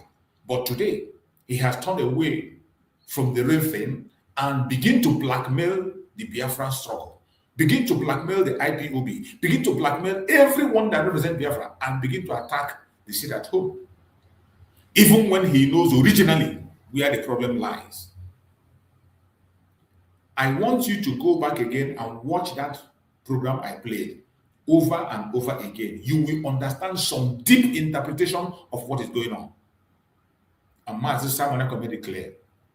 We are not responsible of any insecurity in Biafra land. The people that are in charge of this insecurity are the politicians themselves. And within their election period, they all confess, including Enugu State, they all confess that every insecurity is politically motivated. But all of a sudden, when they have acquired that position, they will now come and blame the Biafran people, because that is their project that was given to them by the federal government. You must attack the Biafran struggle. You must destroy the Biafran struggle. You must attack Mazen Nandekano. You must attack Mazen Simon Ekpa. Make sure you make them look evil in the eyes of the people. That is one of the first things that everyone has to agree with before you'll be allowed to be part of the Nigerian government. One of the qualifications for you to have a position in Nigeria is the ability to destroy the life of your people, the ability to manipulate your people, and the ability to make sure that you enslave your people. We have seen that over and over and over again. But somehow, many of us have a short memory. Because of our short memory, some of us sell our soul to the same people who are fighting day in, day out to destroy us. Today, this is a exposition that Master Samuel made long time ago about the insecurity in Anambra State. And today, people have forgotten. Each time they talk about insecurity, they turn their eyes on the IPOB. They turn their eyes on Master Simon Ekpa. They turn their eyes on the Biafra agitators. But the source and the origin and the source of the problem, they know. The criminal who is in charge of Anambra State today, who claims to be a professor, knows the source of the insecurity in Nigeria. He mentioned it during his campaign. This was a man also who spoke about Biafra agitation. Seibo spoke about Biafra agitation, how politicians are betraying the cause of Biafra. That a time will come when the people of Biafra will no longer buy into their criminality. That they sell the will of the people to go to Abuja for their own interest. The same man that made that preaching today is doing the exact thing. But I thank you that internet never forgets. And this is why we are here.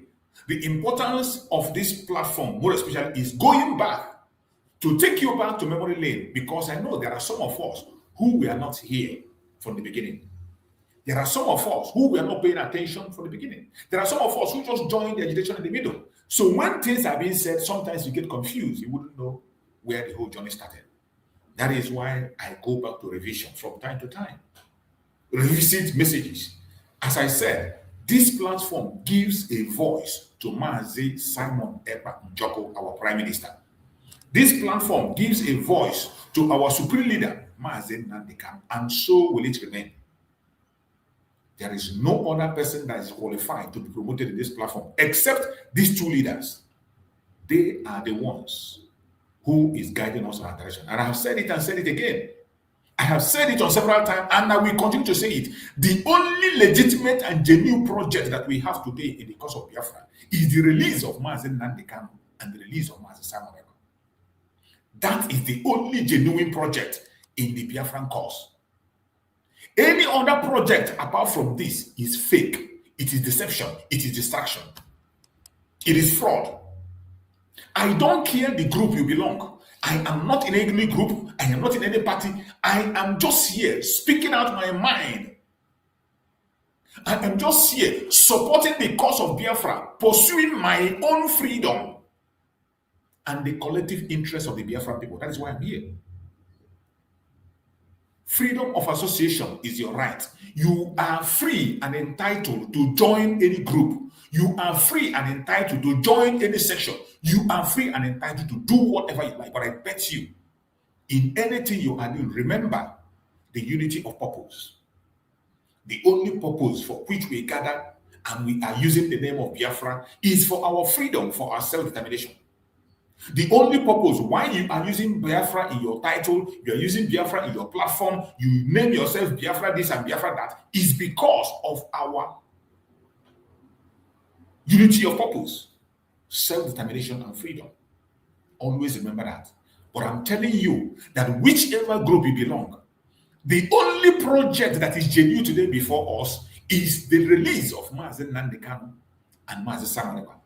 Anything, any program that supports the freedom of Mazi Nnamdi Kanu, support it financially, support it morally, support it with your strength.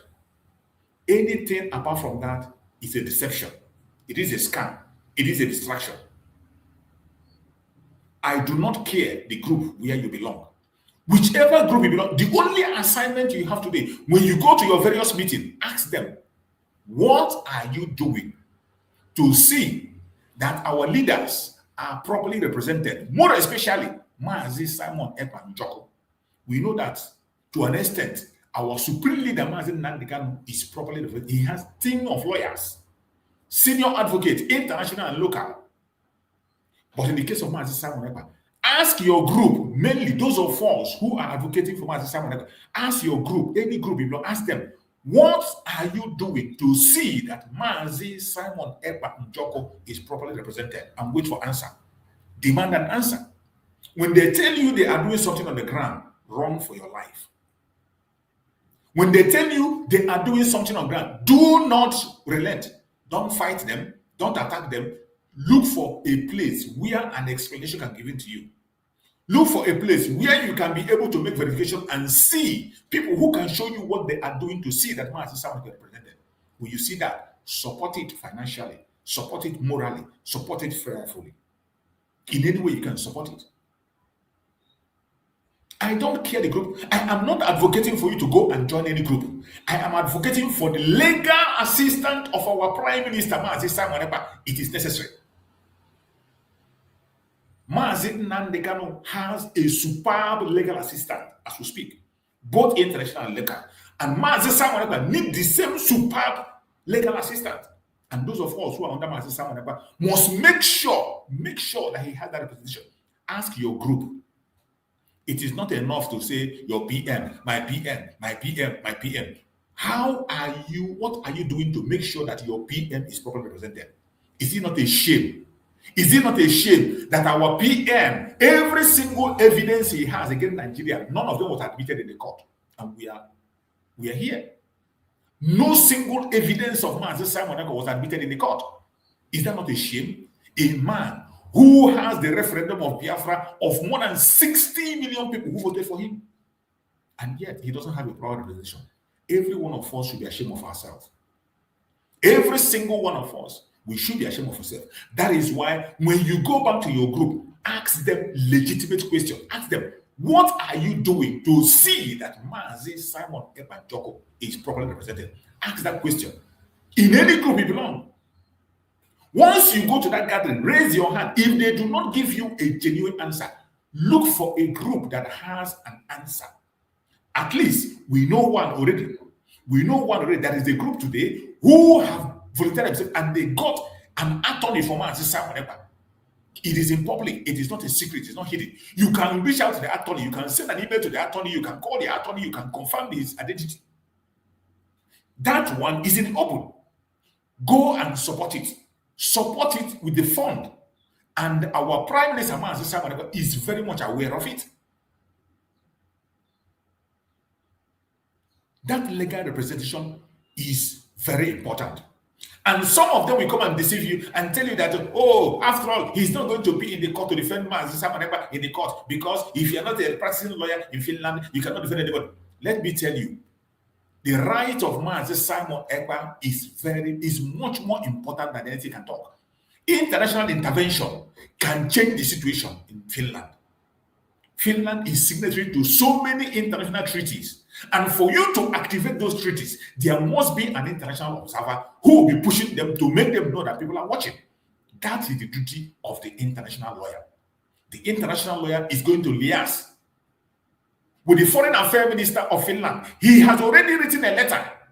The international lawyer has already written a letter to the foreign affairs minister of Finland. He is going to be consulting with the United Nations, consulting with the European Union, and consulting with the United States of America. And there is no way these eyes will focus on the case of Mazi Simon Ekpa and he will not get justice. Definitely, he will get justice. It is not necessarily being in the court. The case is straight and straightforward. There is nothing to debate. It's a very straightforward case. But why are they blocking the evidence against the Nigerian government? Why? You see why it is very necessary for an international lawyer, a very strong one at that. And I thank Chukwu Okukabiyama for whichever group or whichever people who have been able to provide that lawyer. May Chukwu Okukabiyama strengthen them. The only thing we owe Mazi Simon Ekpa, everyone where we are, is to go and support that very legitimate thing we have seen. And if your group preach that they will not support it, ask them what is their own plan to see that Mazi Simon Ekpa Njoko, the Prime Minister, is adequately represented in the court on the 5th of August. Don't be silent. Don't be a sheepish follower. Ask questions. Open your mouth and ask these questions. If you don't get an answer, please don't fight. Don't argue. Don't insult. Look for a place where an evidence is there on what is being done, and then support it. My fellow Biafrans, wherever you are, whatever you do, always remember that we must focus on the reality on the ground. Don't allow anybody to deceive you. The truth is not difficult to find. The only thing that makes you not to see the truth is because your heart is biased. Your heart has been poisoned with hatred, with envy. Even when somebody is giving you the right information, you cannot digest it because of the envy, jealousy in you, because of the hatred that you practice in you. The message of Biafra is not about an individual. Whatever I'm saying here is not about, you don't need to like me. You don't need to like me. All you need to do is to take the message, investigate it, and do something about it. Do something about it. If you feel that where you stand or what you're doing is right, there is no point getting angry. Continue in what you are doing.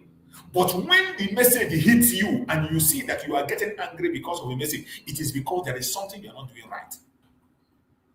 When my message gets you angry, it is because there is something you are not doing right.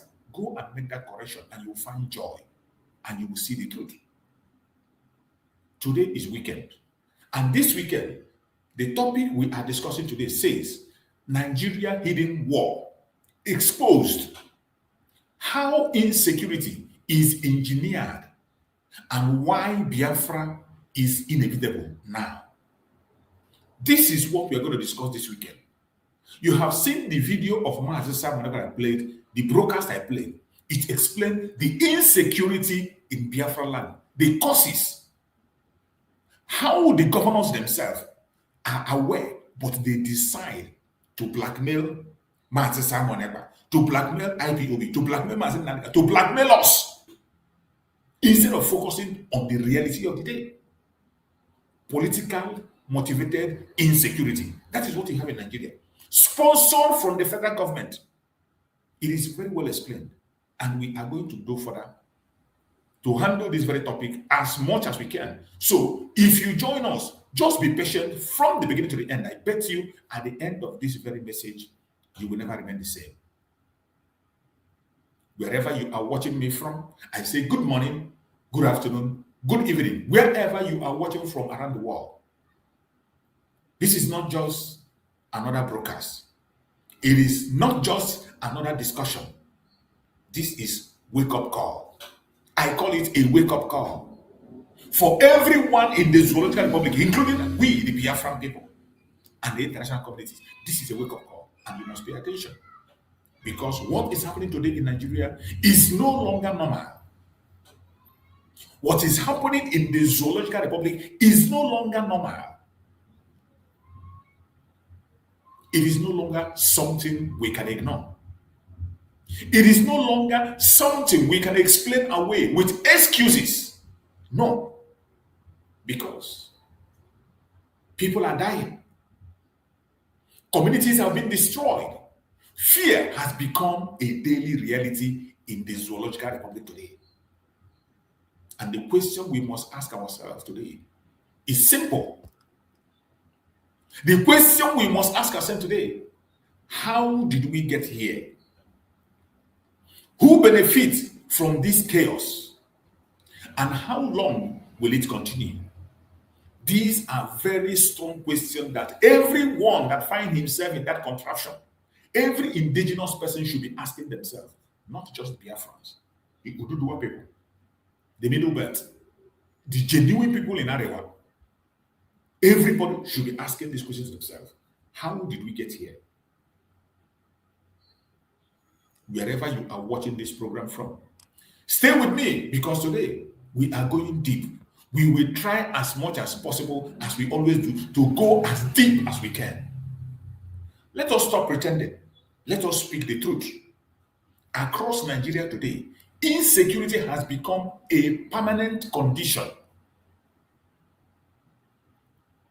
No matter how the federal government of Nigeria always come to paint a different picture, as we speak, the reality on the ground today says insecurity has become the order of the day in the Zoological Republic. Across the entire nation, insecurity has become a permanent condition in Nigeria. Go to Nigerian news, all their newspapers, all their news stations. Go and check what is happening. It is kidnapping, attack from the terrorism, killings, destructions on daily basis, and hundreds of people are losing their life daily. The number of people that die in Nigeria every day supersedes the number of people that die in war-torn zones. Not in Iraq, not in Iran, not in Ukraine. The number of people who are dying in Nigeria every day supersedes there. Villages are attacked. Travel has become dangerous in Nigeria. Family sleep with one eye open. This is not a one-time failure. What you are seeing today did not just start today. Every one of us knows that Mazen Nandi Okukana has been shouting since 2011. Since 2011, Mazen Nandi Kano, our supreme leader, has been crying about this very situation. Crying and shouting, defend yourself, protect yourself, prepare for what is coming. Do not allow it to happen. And what did they do? They called him a tribal bigot. They called him a troublemaker. They called him a warmonger. There is no name they didn't give Mazen Nandi Kano. Look at where we are today. Look at where we are today. What you are seeing today is not a one-time failure. This is not a temporary situation that we are seeing in Nigeria. It is not a temporary situation. What you are seeing in Nigeria, it is not temporary. This is a pattern that will remain forever. As long as Nigeria remains Nigeria, as long as the Zoological Republic remains together, anyone that cares about humanity, cares about the people in that Nigeria, this is the time to rise up and add your voice, whether you are in Nigeria or not Nigeria. If you care about humanity, this is the time to add your voice. This is the time to add. Don't be silent. Don't say it doesn't concern you. Whether you're a Christian, whether you're a Muslim, whether you're a Hindu, whichever religion you are, whether you're Igbo, Hausa, Yoruba, Efik, Ijo, whichever tribe you are, don't say it doesn't concern you. It concerns you. Don't wait until your own member of your family is killed. Don't wait until you are directly affected. It is just turn by turn. It is a question of time. It will get to every single one of us if something is not done.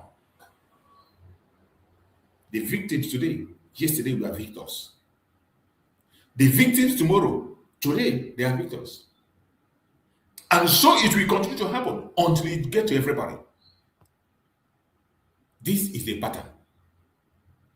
pattern of delayed response. Whenever a crime is committed, whenever an attack happens by the terrorists, whenever a terrorist attack, the only story we continue to hear is the response comes late. Delay, including when the terrorists attack army barrack, police barrack, the response of the military comes late. It is a pattern. It didn't start today. Delayed response has been the pattern, and it is intentional. Weak accountability, and it is not changing, and it's never gonna change. Sometimes when you see them come on their social media and they say it, or they come on their media, conventional media, and they say it, you will think it's just started today. Every single thing we are speaking about did not start today. They started decades ago. Our supreme leader was always online, shouting and crying and shouting. They called him names. Instead of listening to him, they tried to take his life. They went ahead to kidnap him, and today they put him in detention. Mazi Simon ever came to preach the same gospel, to teach us how to defend ourselves, call for people to defend themselves. What did they do? They blackmailed Mazi Simon ever. They lied against him. They used international connections to take him out of the picture. Has the insecurity stopped? Has anything changed? Has life become better? Everything has become worse than it was ever. And in many cases, total silence. In some places, there won't even be any report about it. There are so many places that have been wiped out, so many villages wiped out, so many locations wiped out, people driven away from their home, people lose their lives and their properties, and there is silence everywhere. Nobody's talking, not the government, nobody reports it. When people cry out for help, what do they get? When people in the Zoological Republic cry out for help, what do they get? The only thing they get is statements. Statements is what they get. Oh, it will not happen again. We do everything possible to see it doesn't happen again. Stay strong. Oh, we commiserate with people who were killed. We did it. That is what you hear all the time. Statements. Promises. It will not happen again. We do everything possible to see it doesn't happen again. We'll put security with it. Promises. Committee upon committee for more than a decade. The same pattern. But the killing continues. Look at in Enugu State. Today, we see videos on social media that people are giving information about the invasion of Enugu State by the terrorists. We see them arriving. We are seeing them on video when they arrive. People that have no work in Enugu State, they have no business being in Enugu State, they have no land, they are doing no job in Enugu State, and you see them in thousands coming to Enugu State. These reporters out there, and nobody does anything. Nobody does anything. And before you know it, they will attack and people lose their life. And life will continue. How long shall we continue with this pattern? A pattern where innocent lives are lost. All you get is statements. All you get is promises. All you get is committees, creating different committees to extort money the more. But the killing continues. So we must ask, is this just incompetence or something more? The question is this just incompetent or something more? Are you asking the same question? Is it just that the government is incompetent, the military is incompetent, the police is incompetent, or there is something sinister, that is something deeper, more than what we can see? Definitely there is something more. And when we talk about it, they deny it. Even some idiots that call themselves experts, come online. The other clown they call David Udehi. You saw him. You saw that idiot they call David Udehi coming to defend the indefensible, making jest of people that lost their life. He will be the first one to accuse you of working for the West. But when you see the way he speaks from every single thing he does, he's working for the West. But he will be the first person to be the front line to create that distraction. It is just incompetent or something more. Because when a problem continues for so long without solution, it stops looking like failure. When something continues to happen over and over again without a solution, it stops looking like failure and starts looking like a system. What we are seeing in Nigeria is a system put in place for a purpose to satisfy some people's agenda. But when you see them on their social media, they talk about failure. It is not about failure. This is a system that I put in place for many decades ago. And the system repeats itself over and over. That is why the only solution to save innocent life in Nigeria remains disintegration. A peaceful disintegration and dissolution of that very contraption so that each region can build a standard upon which they can be able to live. You cannot force people that have different value systems together to survive. Everybody is pursuing a different interest. There is no common interest in the zoological republic.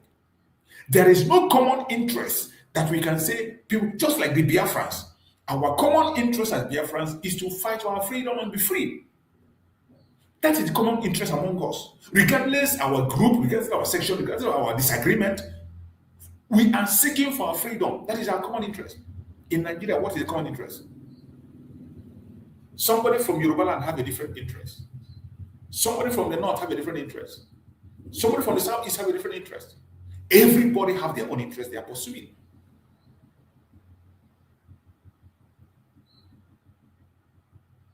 But in Nigeria, it's a different ballgame. The action and inaction of Nigeria is showing that this is a system that was put in place. Now let's examine something very important. Action and inaction of the government of the zoo. Action and inaction of the government. Government responsibility is clear. The responsibility of a government is very, very spelled out clearly spelled out. To protect lives, to protect property, to ensure safety. This is the responsibility of a government, a clear responsibility of every government. The protection of life, the protection of property, and to ensure safety. But what happens when threats are known but ignored? What happens when threats are in a country where the terrorists will give a date of their coming? They will write a letter and tell a village, we are coming. Kidnappers will write a letter and say, we are coming to take over. And after coming, they will kidnap people and they will go back and write a demand. They will make a demand from the government, make a demand from the people, collect ransom, and the government will boldly pay the ransom. No action anywhere. A known threat. It's not as if it's happened by someone. They are going to give dates. They will say they are coming. In most cases, even their location are known, but yet they are being ignored.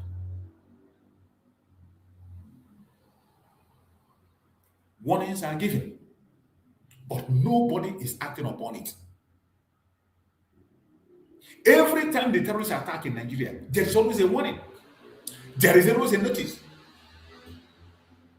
There is always a warning. There's always a notice. Citizens are abandoned again and again and again and again. That is not just failure. I don't know why people continue to interpret this as failure. It is not failure. It is not government failure or any systemic failure. This is a pattern, a system put in place. This is not just failure. This is dangerous negligence. It is dangerous negligence. A very dangerous negligence. That is what we are seeing in the country of Nigeria. And when this negligence continues repeatedly, people begin to lose trust. In the case of the zoo, even as we speak, what I am discussing now is going on in Nigeria. It is not past tense. I'm talking about presently, as I'm speaking. There are villages in Nigeria today that have gotten a letter that the terrorists are coming. The case of Enugu State, you see people announcing it online, people raising alarm online every single day. But you and I will be here until the terrorists were going to attack. We see people that will be kidnapped from Kwara State up to today. The terrorists continue to make demand and they're in the bushes. Yet, nobody's released. You see terrorists displaying the billions of naira they have collected as ransom. On social media, they put it on video and put it out. In a country that is supposed to provide security for its own people. And yet, you think it's just a failure. It is not a failure. This is a pattern. It's a system put in place by those who want it to function. That's why I tell people, Nigeria is functioning the way they want it to function. The colonial masters who handed Nigeria over to Fulanis knew that this is what is going to happen. And it is happening the way they want it. That is why the only solution to the situation of Nigeria is a breakup. A breakup. When you break it up, you kill that monster. That monster of sinking the Quran into the Atlantic Ocean will die a natural death, and people will begin to do things reasonably. When negligence continues repeatedly, people begin to lose trust. Because leadership is not about speeches. Leadership is not about speeches. Leadership is about result. The people need result. Everyone needs result. I need result. You need result. And right now, the result on the ground is clear. The only result on the ground as we speak in Nigeria is fear, anger, and growing frustration. For many decades, this is the only result you see. This is the only result you will continue to see until something drastically is done. What is that? Peaceful disintegration of Nigeria, and let every region go their separate ways. Apart from that, the only result you will continue to get in Nigeria system is fear, anger, and growing frustration. Wherever you are watching me from, you must tell yourself the truth. Regardless the group you belong to, regardless your tribe, your religion, whatever you're supporting, tell yourself the truth at all the time.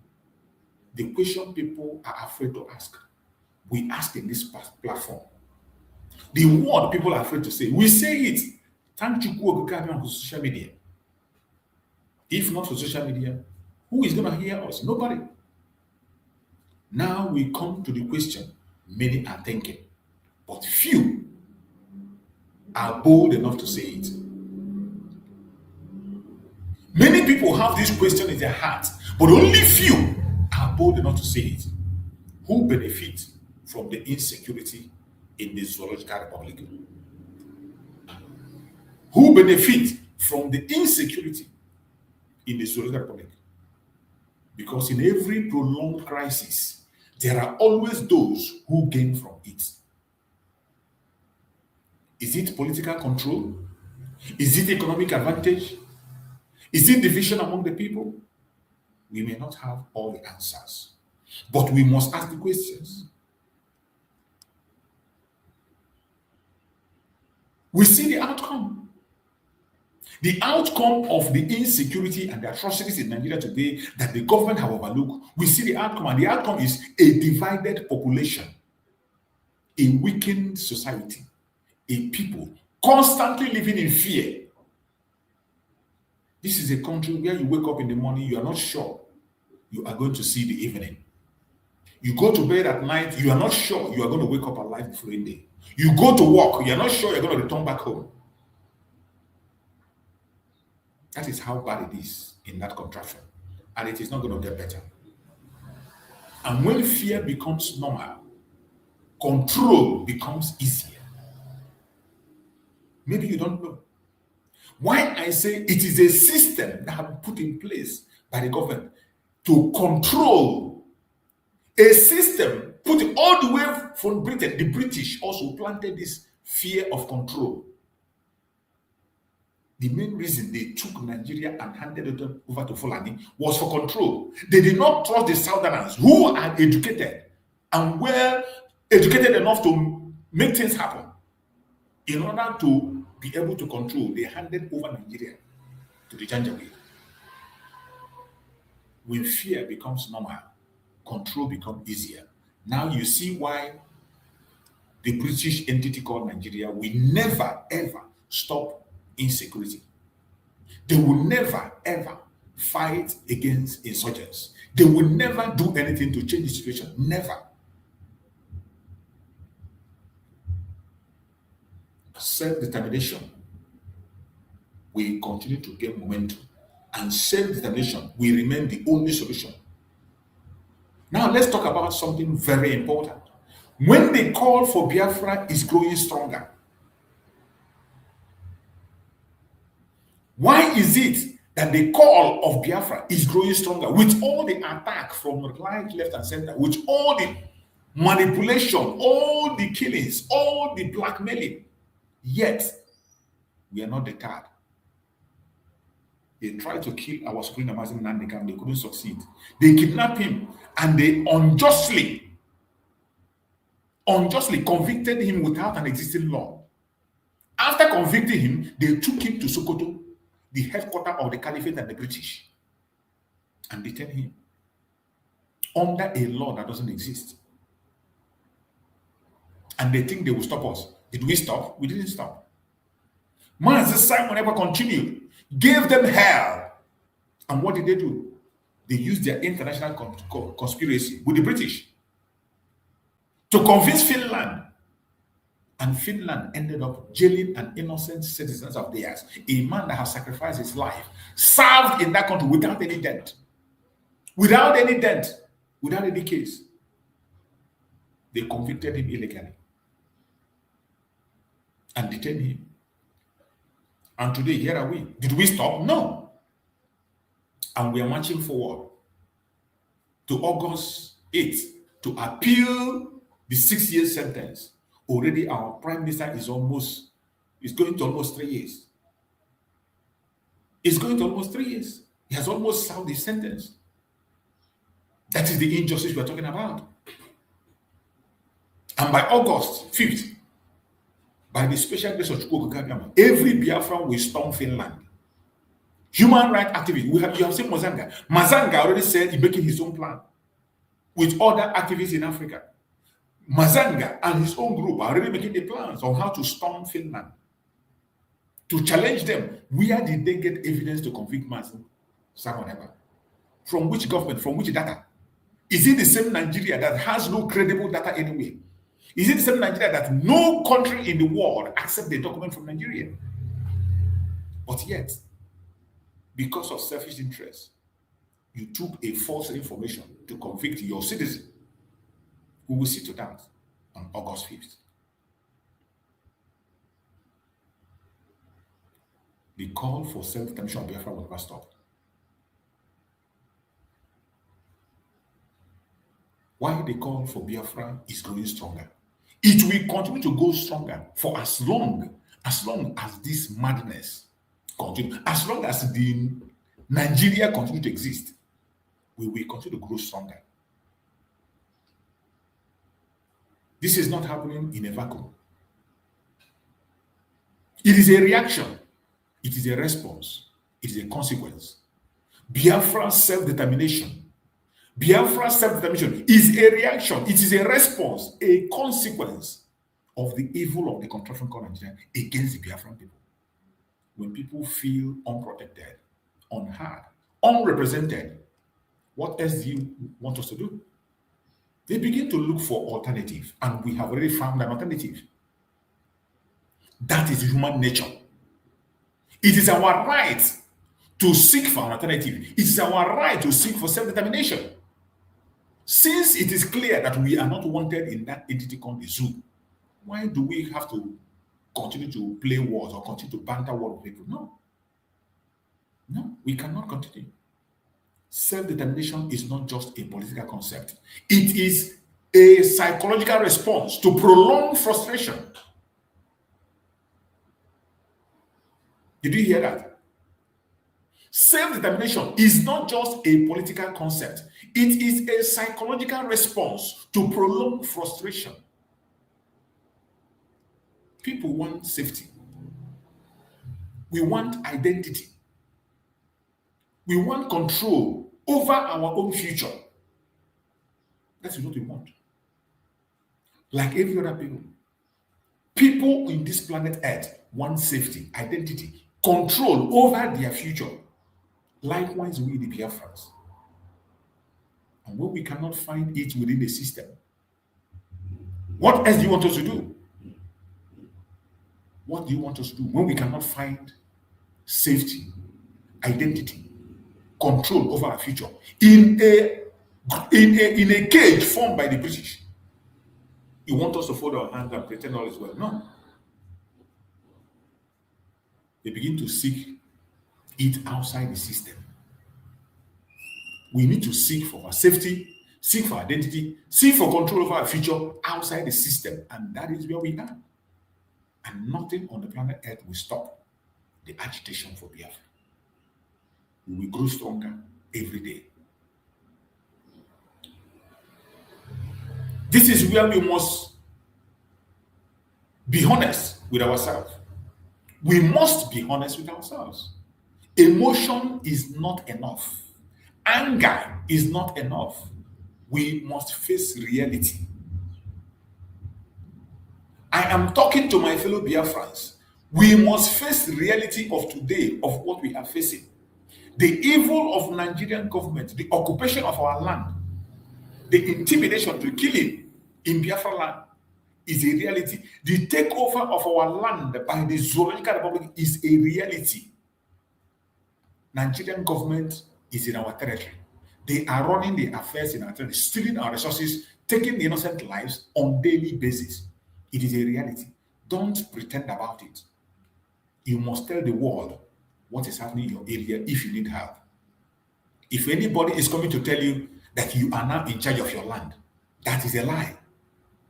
If anybody is coming to tell you that today Biafra have regained their land, we have not regained our sovereignty. We have not regained our land. Our life is still under threat. Our territory is still under occupation as we speak, and this is the reality of the day. So if anybody is telling you something different from that, that is a deceit.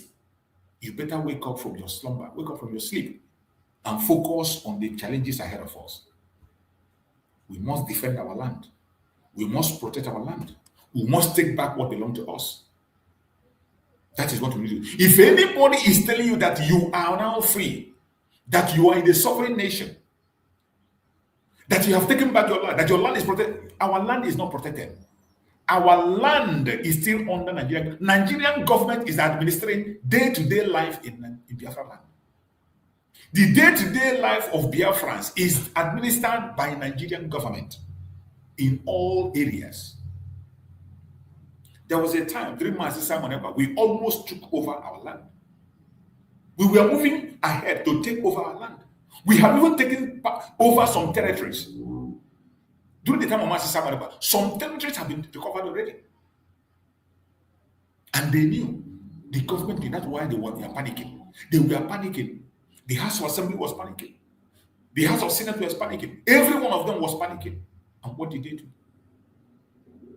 They went ahead and activated their wickedness. And they took away our Prime Minister. And after they took away our Prime Minister, they introduced all different kinds of divisions, introduced all different kinds of infighting. They brought all different kinds of chaos. And today, we are on standstill. We are not even where Mazi Samanaka left us. We have gone back. We could not even be able to sustain that level that Mazi Samanaka brought us. We couldn't be able to sustain it. We have gone way backwards. The place we are today, the level we are today in this agitation, in reality, cannot be compared to the level we are when Mazi Samanaka was here. Everything we are doing now is just movie, film. We show each other film to make us happy.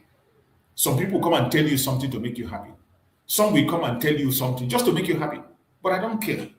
I'm not here to make you happy. If you want to cry, cry. If you want to hug, transform. Get angry and do the right thing. Get angry. After watching me, you get angry and you do the right thing. After watching me, you get angry and you begin to think well. The reality is in Biafra land. What is the reality of that? Look at the Biafra land and see what is happening. Then you know what the reality is. Not what I tell you, not what anybody tells you. You can see the reality. If you are not in Biafra land, you have brothers and sisters, call them and ask them what is going on. You will understand. Emotion is not enough in this battle. Anger is not enough. We must face reality. The reality, we must face it. What is the situation on the ground? What is the risk? What are the possibilities? These are questions you need to be asking yourself individually every single day. After listening to messages, after watching, as you are watching me, like and share the program so that others can watch, not only you. You don't just sit back there. If you cannot make a video, at least when you are watching me, you give a thumbs up, like the video, and you share it so that others can be able to benefit. You never can tell. Maybe the one you share is the one somebody is going to see. It is not only Biafrans that are watching our program. Well-meaning and organized entities are watching our program. So share it. They might see it from the one you share. The question we must be asking: what is the situation on the ground? What are the risks? What are the possibilities? Because awareness is power. When you know these things, when you're aware, it will make you stronger. Awareness is power. And without understanding the full picture, we cannot make informed decisions. Without understanding the full picture, we cannot make informed decisions. This is not about noise making. This is about clarity. I have said it time and time again. Clarity. Clarity of purpose. This is not the time for sentiment, for emotion. No, that cannot lead you anywhere. We, the people, have a role to play. You and I, we have a role to play. At the end of the day, the future is not decided by the leaders alone. The future, our future, is not decided by the leaders alone. It is decided by the people. Your voice matters. My voice matters. Your awareness matters. My awareness matters. Your decision matters. My decision matters. But here is the truth.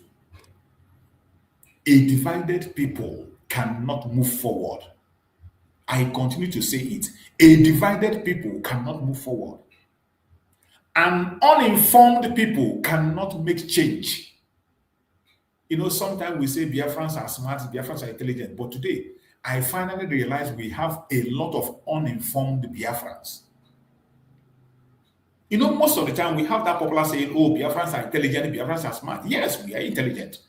We are smart, but we have a lot of uninformed people. There are thousands of uninformed Biafrans. That is why we are where we are today. So the question is, will people continue to ignore the signs? Or will they begin to ask the hard question? In any group where you are, I am not telling you to come and join any group. I am not in any group. I have said it time and time again.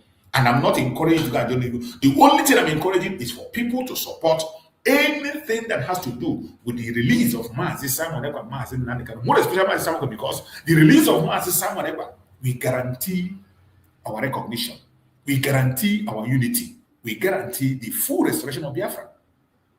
So anchor your genuineness in the release of Mazi Simon. Support everything that has to do with that release. The legal fair. Go and make your own contribution, no matter how little, how small it is. If you don't have money, pray. Give your own suggestions. Give your own word of encouragement. A divided people cannot move forward. And uninformed people cannot make changes. They can't make change. So the question is, will people continue to ignore signs, or will they begin to ask a hard question? So everyone in this program today, I am asking you, will you continue to ignore all these signs, or are you going to begin to ask the hard question in your group? To that person you trust, to that person you are looking up to that person you claim to be your leader, to whoever is directing you, it is time to begin to ask the hard question. Or will you still continue to ignore?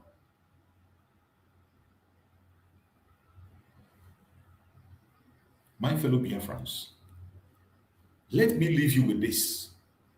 History has shown us something again and again. When a system fails to protect its people, the people begin to seek a new path.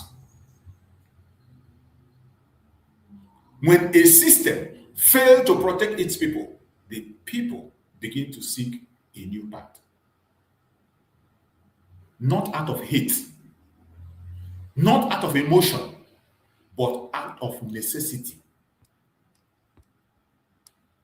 So today I ask you, what do you see happening around you? Whether you are a Biafran or you are a Nigerian, you are an indigenous person in Nigeria, I am asking you genuinely, everyone that is in that contraption has something to do, more especially the Biafran people. What do you see happening around you? That is the question for you. What do you believe is the way forward? Because silence will not solve this. Ignoring it will not stop it. The time to think is now. The time to speak is now. Wherever you are watching from. If you found value in this broadcast, I urge you to like the program, share it, subscribe if you have not done so. And most importantly, drop your own comment on the comment section. If you found this program touching, if you found this program interesting, like the program, share it, comment, subscribe if you have not done so. If the program resonates with you, it is not forced. If it resonates with you, so many of you cannot have that boldness to make your own program. Maybe you are shy, you don't want your picture of yourself, but we put our face on the line and say the truth.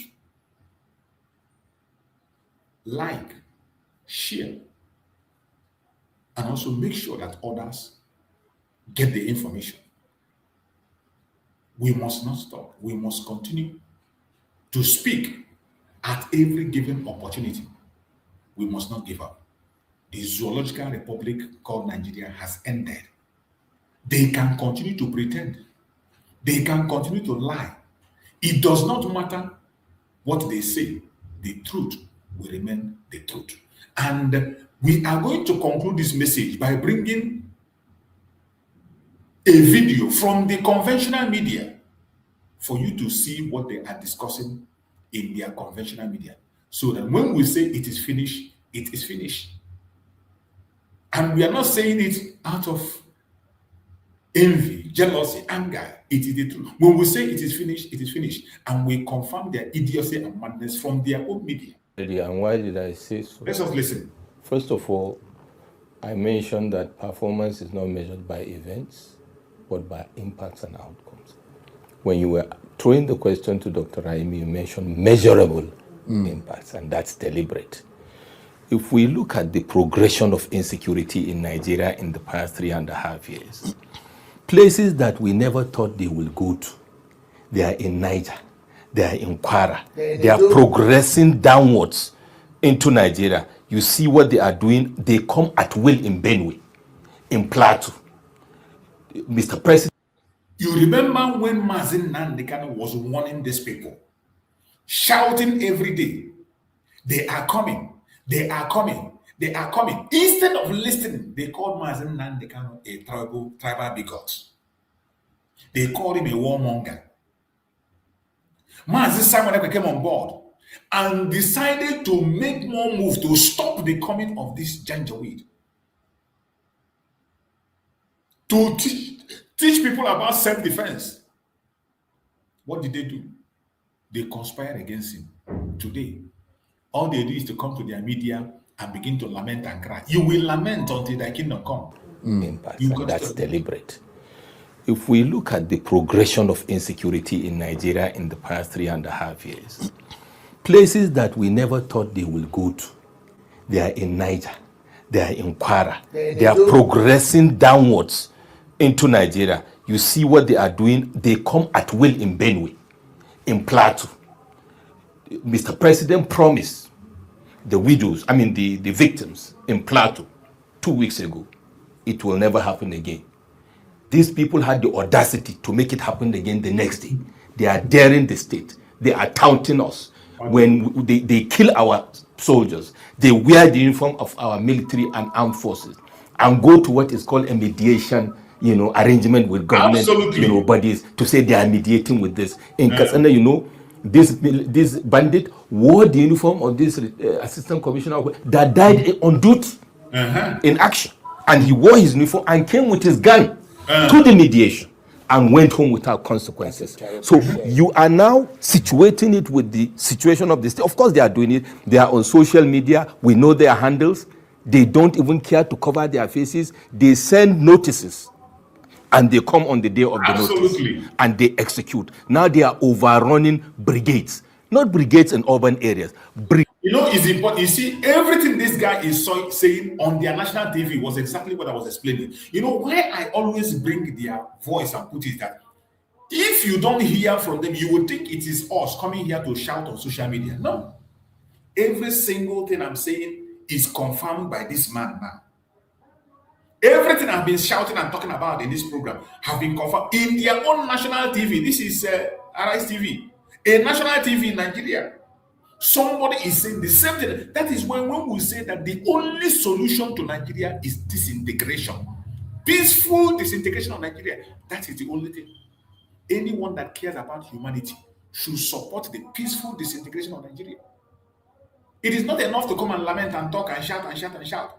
Anyone that cares about humanity should support the peaceful disintegration of Nigeria. The United States of America today should go further, pursue this. You don't need to put your boot on the ground. You don't need to go and fight anybody. Disintegrate that country. The people that want caliphate, go to their caliphate. The people who want monarchical system, go to the monarchical. The people that want a secular system, go to the secular system. The country has divided itself already. What are we waiting for? Why do we continue to force people into their debt? Why? Look at everything I've been saying. If I don't play this video, people will think you come and you talk it. But look at somebody in their own conventional media saying exactly what I've been saying here.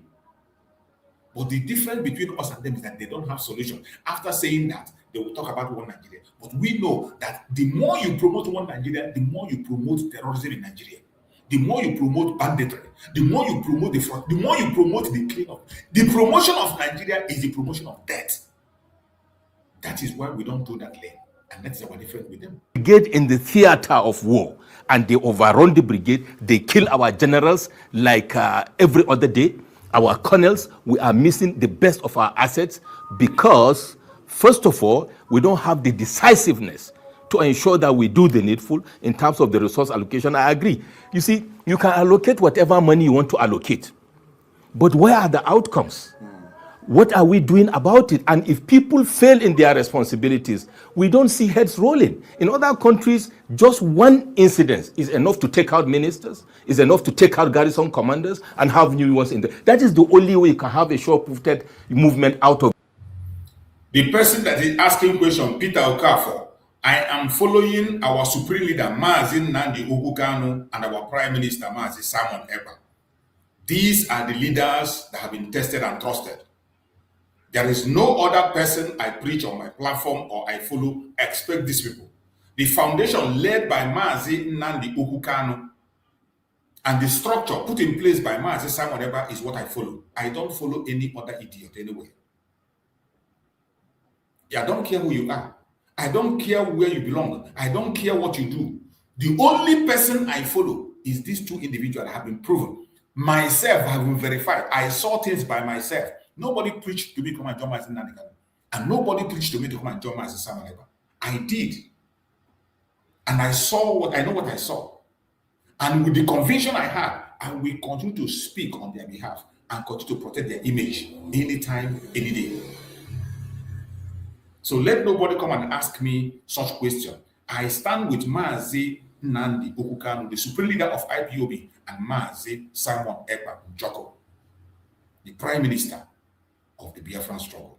This issue, as it is today, build up to 2027 election, we have been politicizing what do you call it, insecurity. The ruling party condescends about it, makes it look as if it's no issue, and then the opposition use it to posture while people are dying every day. And by the way, I belong to no group. The only group I belong to is Biafra. I do not belong to any section, any group. I just want to make this clear so that people will stop asking some unnecessary questions. This is an existential issue that we should take seriously across party lines, and should we deal with it. Otherwise, like I said earlier, it will still come down. You see, I said it in another sister station. Very soon, bandits will be in the Senate and the House of Reps because Nigerians are paying them tax. In the north, they go. It is so bad that people are beginning to have confidence in them. They go to them for mediation. They go to them for protection. And we are saying we are making progress, and we are saying we should not talk about it. You have had it. You have just had it. If we sometimes, when I come here and shout and talk without showing you some evidence, people who are not Nigerians will not understand, because I know that there are non-Nigerians that are watching us. There are people who are not Nigerians that are watching us. There are people also who are Nigerians, but they're not paying attention. They don't know what is happening. So when you talk, they say you are blackmailing their country. Oh, you're giving them bad name. The person that spoke now is speaking from Nigeria in their national TV. So that is why I play it. For some of them who are ignorant, who will say, okay, you are spoiling the image of their country. Oh, you are calling them bad name. Somebody is saying exactly what I said now in their national TV. So when we say Nigeria is irredeemable, it is a truth, a hard truth, that if you don't want to believe it, it will shock you. When it will happen, it will shock you. The earlier you take it now, the better for you.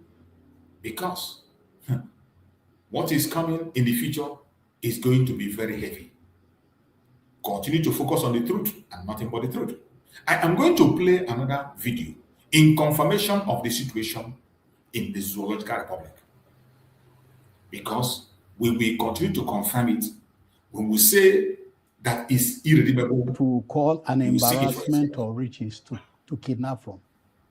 It's either vulnerable schools or individuals traveling by bus, like it happened between Lagos and Kogi State just 2 days ago. A whole bus, I understand it was a Chisco bus, or maybe about 50, 60 people. They are still demanding ransom and 30 million per individual. The kidnappers do not care whether the families they are demanding from have that amount of money. And the caning, the beatings of, so they will appear to become numb to it because it's a constant rhythm as far as the nation is concerned. And you were talking about the political way. I believe that there is a political way, but the nation just appears to be overwhelmed. Hold on. How would you say there's a political will, but the nation appears to be overwhelmed? Yeah, because the president, no sensible person sitting on top of a nation like Nigeria would watch this thing going on without interventions if they had the capacity to do something about it. And you will see that the president has been trying to do, tinkering with security architecture, bringing in new hands, saying he declares a state of emergency in the security sector. Those things are supposed to be the added impetus to help us to begin to move. So I think that they are overwhelmed. You are dealing with Northwest, where banditry activities are going on, Northeast, where Boko Haram, Swab, Lakura, and the rest have been operating for ages. So when you are trying to tackle that, something breaks off somewhere. You are trying to look at Benue, Kwara happens. You are trying to look at Kwara, Niger State. You are trying to look at Zamfara. So it is just a whole range of issues coming up at the same time. And then you do not have the required manpower. And that is why the state policing thing should come on like yesterday.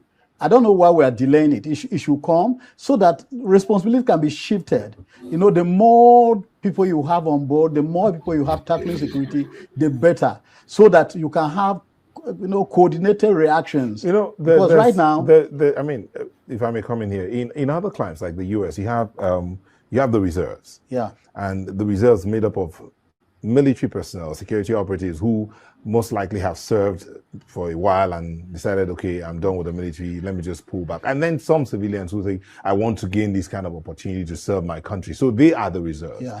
In the situation like this, some will say that, and there are those who will say that Nigeria has a large number of retired security personnel who are earning a pension and have returned to their farms. Some of them are basically doing nothing. And the family is not even effective. And the family is not effective. They are disrupted by... what of reaching out to these men, say, you know what, come back in and help us solve this once and for all. And so can I even tell you one that is even more dangerous? Okay, so the Nigerian army wants to recruit, and they're virtually begging some regions. They're not filling their quotas. They're virtually begging them. I heard one guy in Bayelsa State say that he collects 300,000 per month, guarding pipelines.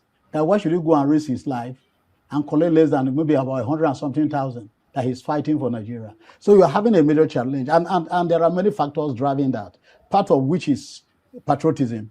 If you do not socialize the people into loving their nation automatically, then you have that kind of challenge. You see, the message is very clear. The message is very clear. When you see this matter, why I play this in is to show people the failure of the Zoological Republic. This is a security expert talking. You see, even when they come here, they make excuses for the government, because at the end of the excuses, they still speak the truth. You can imagine in a country where the military is literally begging, they are going from state to state to beg people to join them. When I say there is nobody today that is a Nigerian, it is a fact. Nobody today is patriotic to Nigeria, including Tinubu. Nobody is patriotic to Nigeria. This is just a British company formed by the British, and it's just there, a business ground. It's just like a company where people are coming to fall to earn money, just to make money and go. Nobody is ready to protect or defend the Zoological Republic. So why must we continue to allow it to exist? Why do we have to allow it to continue to exist? A contraption where nobody is patriotic to that contraption, nobody anywhere. You can imagine. They go from state to state, they are begging people to come in. I remember in those days that people have to pay money to get into the military.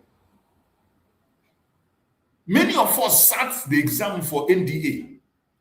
You will pass, they will not take you. They were taking people because of the quota system. People have to change their name to another name to be taken in the military. But today, they made it free, open, everybody, come and join. But nobody who is interested in joining their madness. Who is going to sacrifice his life for something that doesn't have anything to offer? Who is going to put his life on the line for a meaningless entity that has nothing to offer you? A clueless entity that was established for only control and for economic interests, not for you to be protected. How can anybody continue to be part of that? No sensible and reasonable human being will continue to be part of that madness. And that is why each time we speak, we go to their conventional media to bring confirmation and show you that the Zoological Republic has failed and failed woefully. And it's not going to be saved. Nobody's going to save it. It is gone and gone for good. Anyone that cares about humanity and to save life, the only thing you need to do is to join us and advocate for the end of the contract of Nigeria. A peaceful resolution. Peaceful dissolution. Mazi Simon Ekpa went ahead to conduct a referendum. So if you don't believe in the referendum that Mazi Samuel conducted, conduct your own referendum and let us see. Mazi Nandikan was begging for a referendum, begging, every day referendum. When Mazi Samuel came to the picture, he took it upon himself, conducted a self-referendum. We call it self-referendum, a document to show the world that we are willing to go home. So if they doubt that document, the only thing they have to do, conduct your own survey, and then after the result, peacefully implement whatever the referendum says. That is all we're asking. Self-determination is not a crime. Calling for self-determination is not calling for war. It's not calling for chaos. It is a peaceful, democratic way of settling difficult issues. Very peaceful and democratic way of settling difficult issues. Why is the case of Biafra different? Why? Why is our case different? The only reason our case is different is because we are dealing with monsters. We are dealing with idiots who are not ready to pay attention. We are dealing with heartless pharaohs. And I pray, by the grace of Chukwu Okike Abiyama, we will get our destination. My fellow Biafrans that are watching, please, if you are in this platform, like and share this program. The only single project that we have today in this struggle is the release of Mazi Nnamdi Kanu and the release of Mazi Simon Ekpa. There is no other project. Anybody presenting any project to you is a fraud. It is a distraction. It is a deception. The only single project today that worth supporting, that worth paying attention to, is the freedom of Mazi Nnamdi Kanu and Mazi Simon Ekpa. More especially Mazi Simon Ekpa, in their legal representation. That is the project that we have. The legal representation of Mazi Simon Ekpa is the greatest project today. Mazi Nnamdi Kanu already has a group, a team of lawyers, both international and local. Mazi Nnamdi Kanu is getting a proper representation. But when it comes to Mazi Simon Ekpa, we still have loopholes. So any group you claim you belong, any group, if you go back to that your group, ask them, what is the plan they are making? What are they doing to see that Mazi Simon Ekpa is properly represented in the court coming on the 5th of August this year? Ask that question. Don't be a sheepish follower. Any place, any group, I don't care the group you belong, anywhere you belong.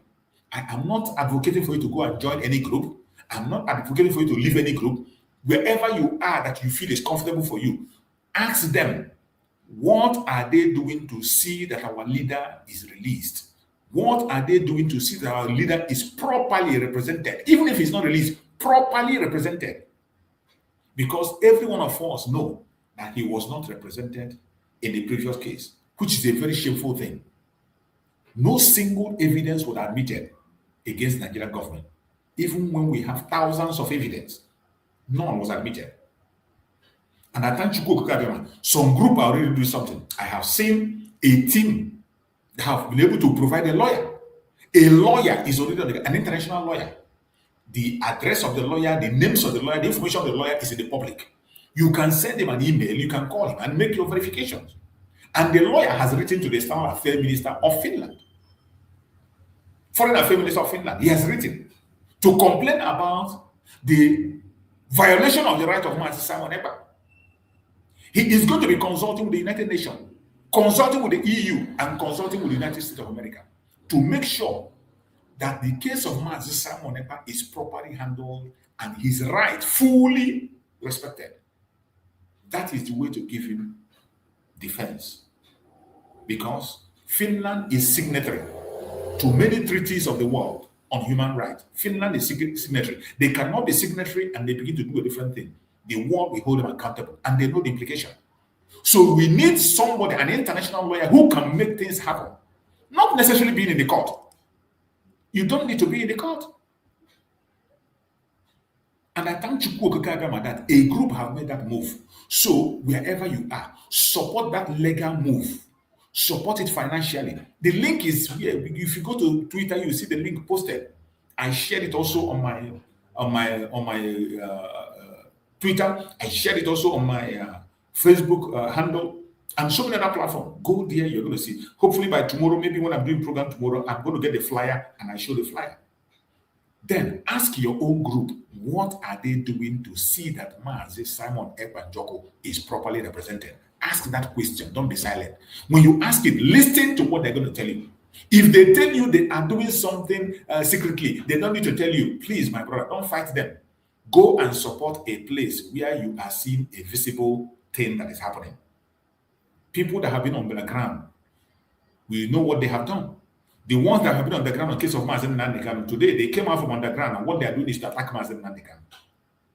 After so many years on the ground, after they come out now, what they are doing is to attack Mazen Nandekano personality and image and destroy it. So we don't want to deal with anything that has to do underground anymore. We don't want any underground talk anymore. If you are dealing with underground, it is up to you. Go ahead. Don't fight anybody. Don't attack anybody. Go and look for people that are doing tangible things that you can see. Support it, promote it, give your own contribution, no matter how little. Support prayerfully, support morally. Anything you can do it. This is the only project we have. How Mazi Simon Ekpa will be released is the only genuine project that is before us. Any other thing you are investing your money in is a waste of time, it's a distraction, it's a loss. You just like throwing your money away. The only place to invest is the release of Mazi Simon Ekpa today. I pray that Chukwu Okike Abiama will give us the strength, give us the wisdom, give us the knowledge to do what we have to do and make sure we get our freedom as soon as possible. I appreciate everyone that have joined this program, and I wish you all a very, very wonderful weekend. May Chukwu Okike Abiama guide and protect all of us. May Chukwu Okike Abiama strengthen all of us. May Chukwu Okike guide and protect our leaders, Mazi Nnamdi Kanu, and our Prime Minister, Mazi Simon Ekpa. No weapon formed or fashioned against us as Biafra shall prosper, and no weapon formed or fashioned against our leaders, Mazi Nnamdi Kanu and Mazi Simon Ekpa shall prosper. Thank you so much for watching. Stay safe, and see you again later in the day. Stay blessed.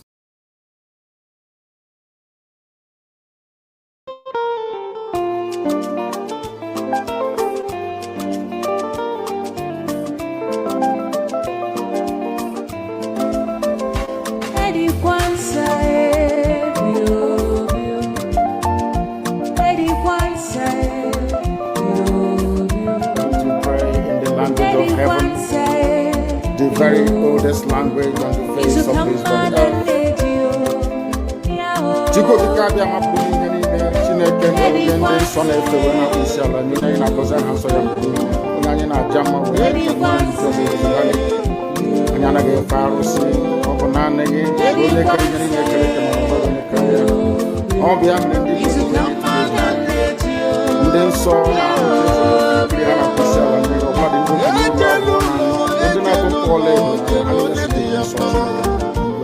ndị n'ụtụtụ a ehihie abalị n'ụwa niile wee na-arịọ gị mma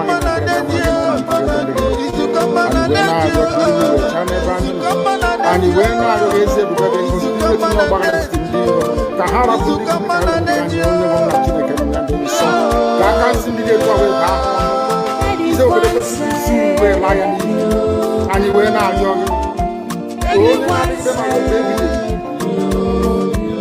biko ka iwe mee ka Biafra wee dị ọsọ ọsọ na ụmụ ha gbagwa n'ahụ. Anyị wee na-arịọ gị iwe na nlekọta nwanne na nwanne ibe ịhụnanya nke pụrụ iche iwe etinye ụmụ ya ezi mmụọ nke anyị aka ajọ ihe na ndụ anyị.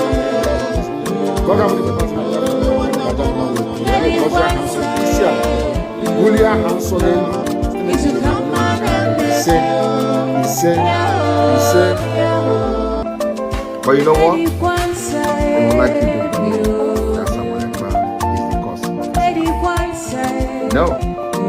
I am the solution, and the only way they can get to you is by kicking me out, which is not. I have come. Look with you. After I am done with Nigeria, Biafra will be free and enjoy freedom. Biafra will know the importance of freedom and what I have to do. in 5 years to come. Thank you. Don't touch me. Don't touch me. Don't touch me. I said, don't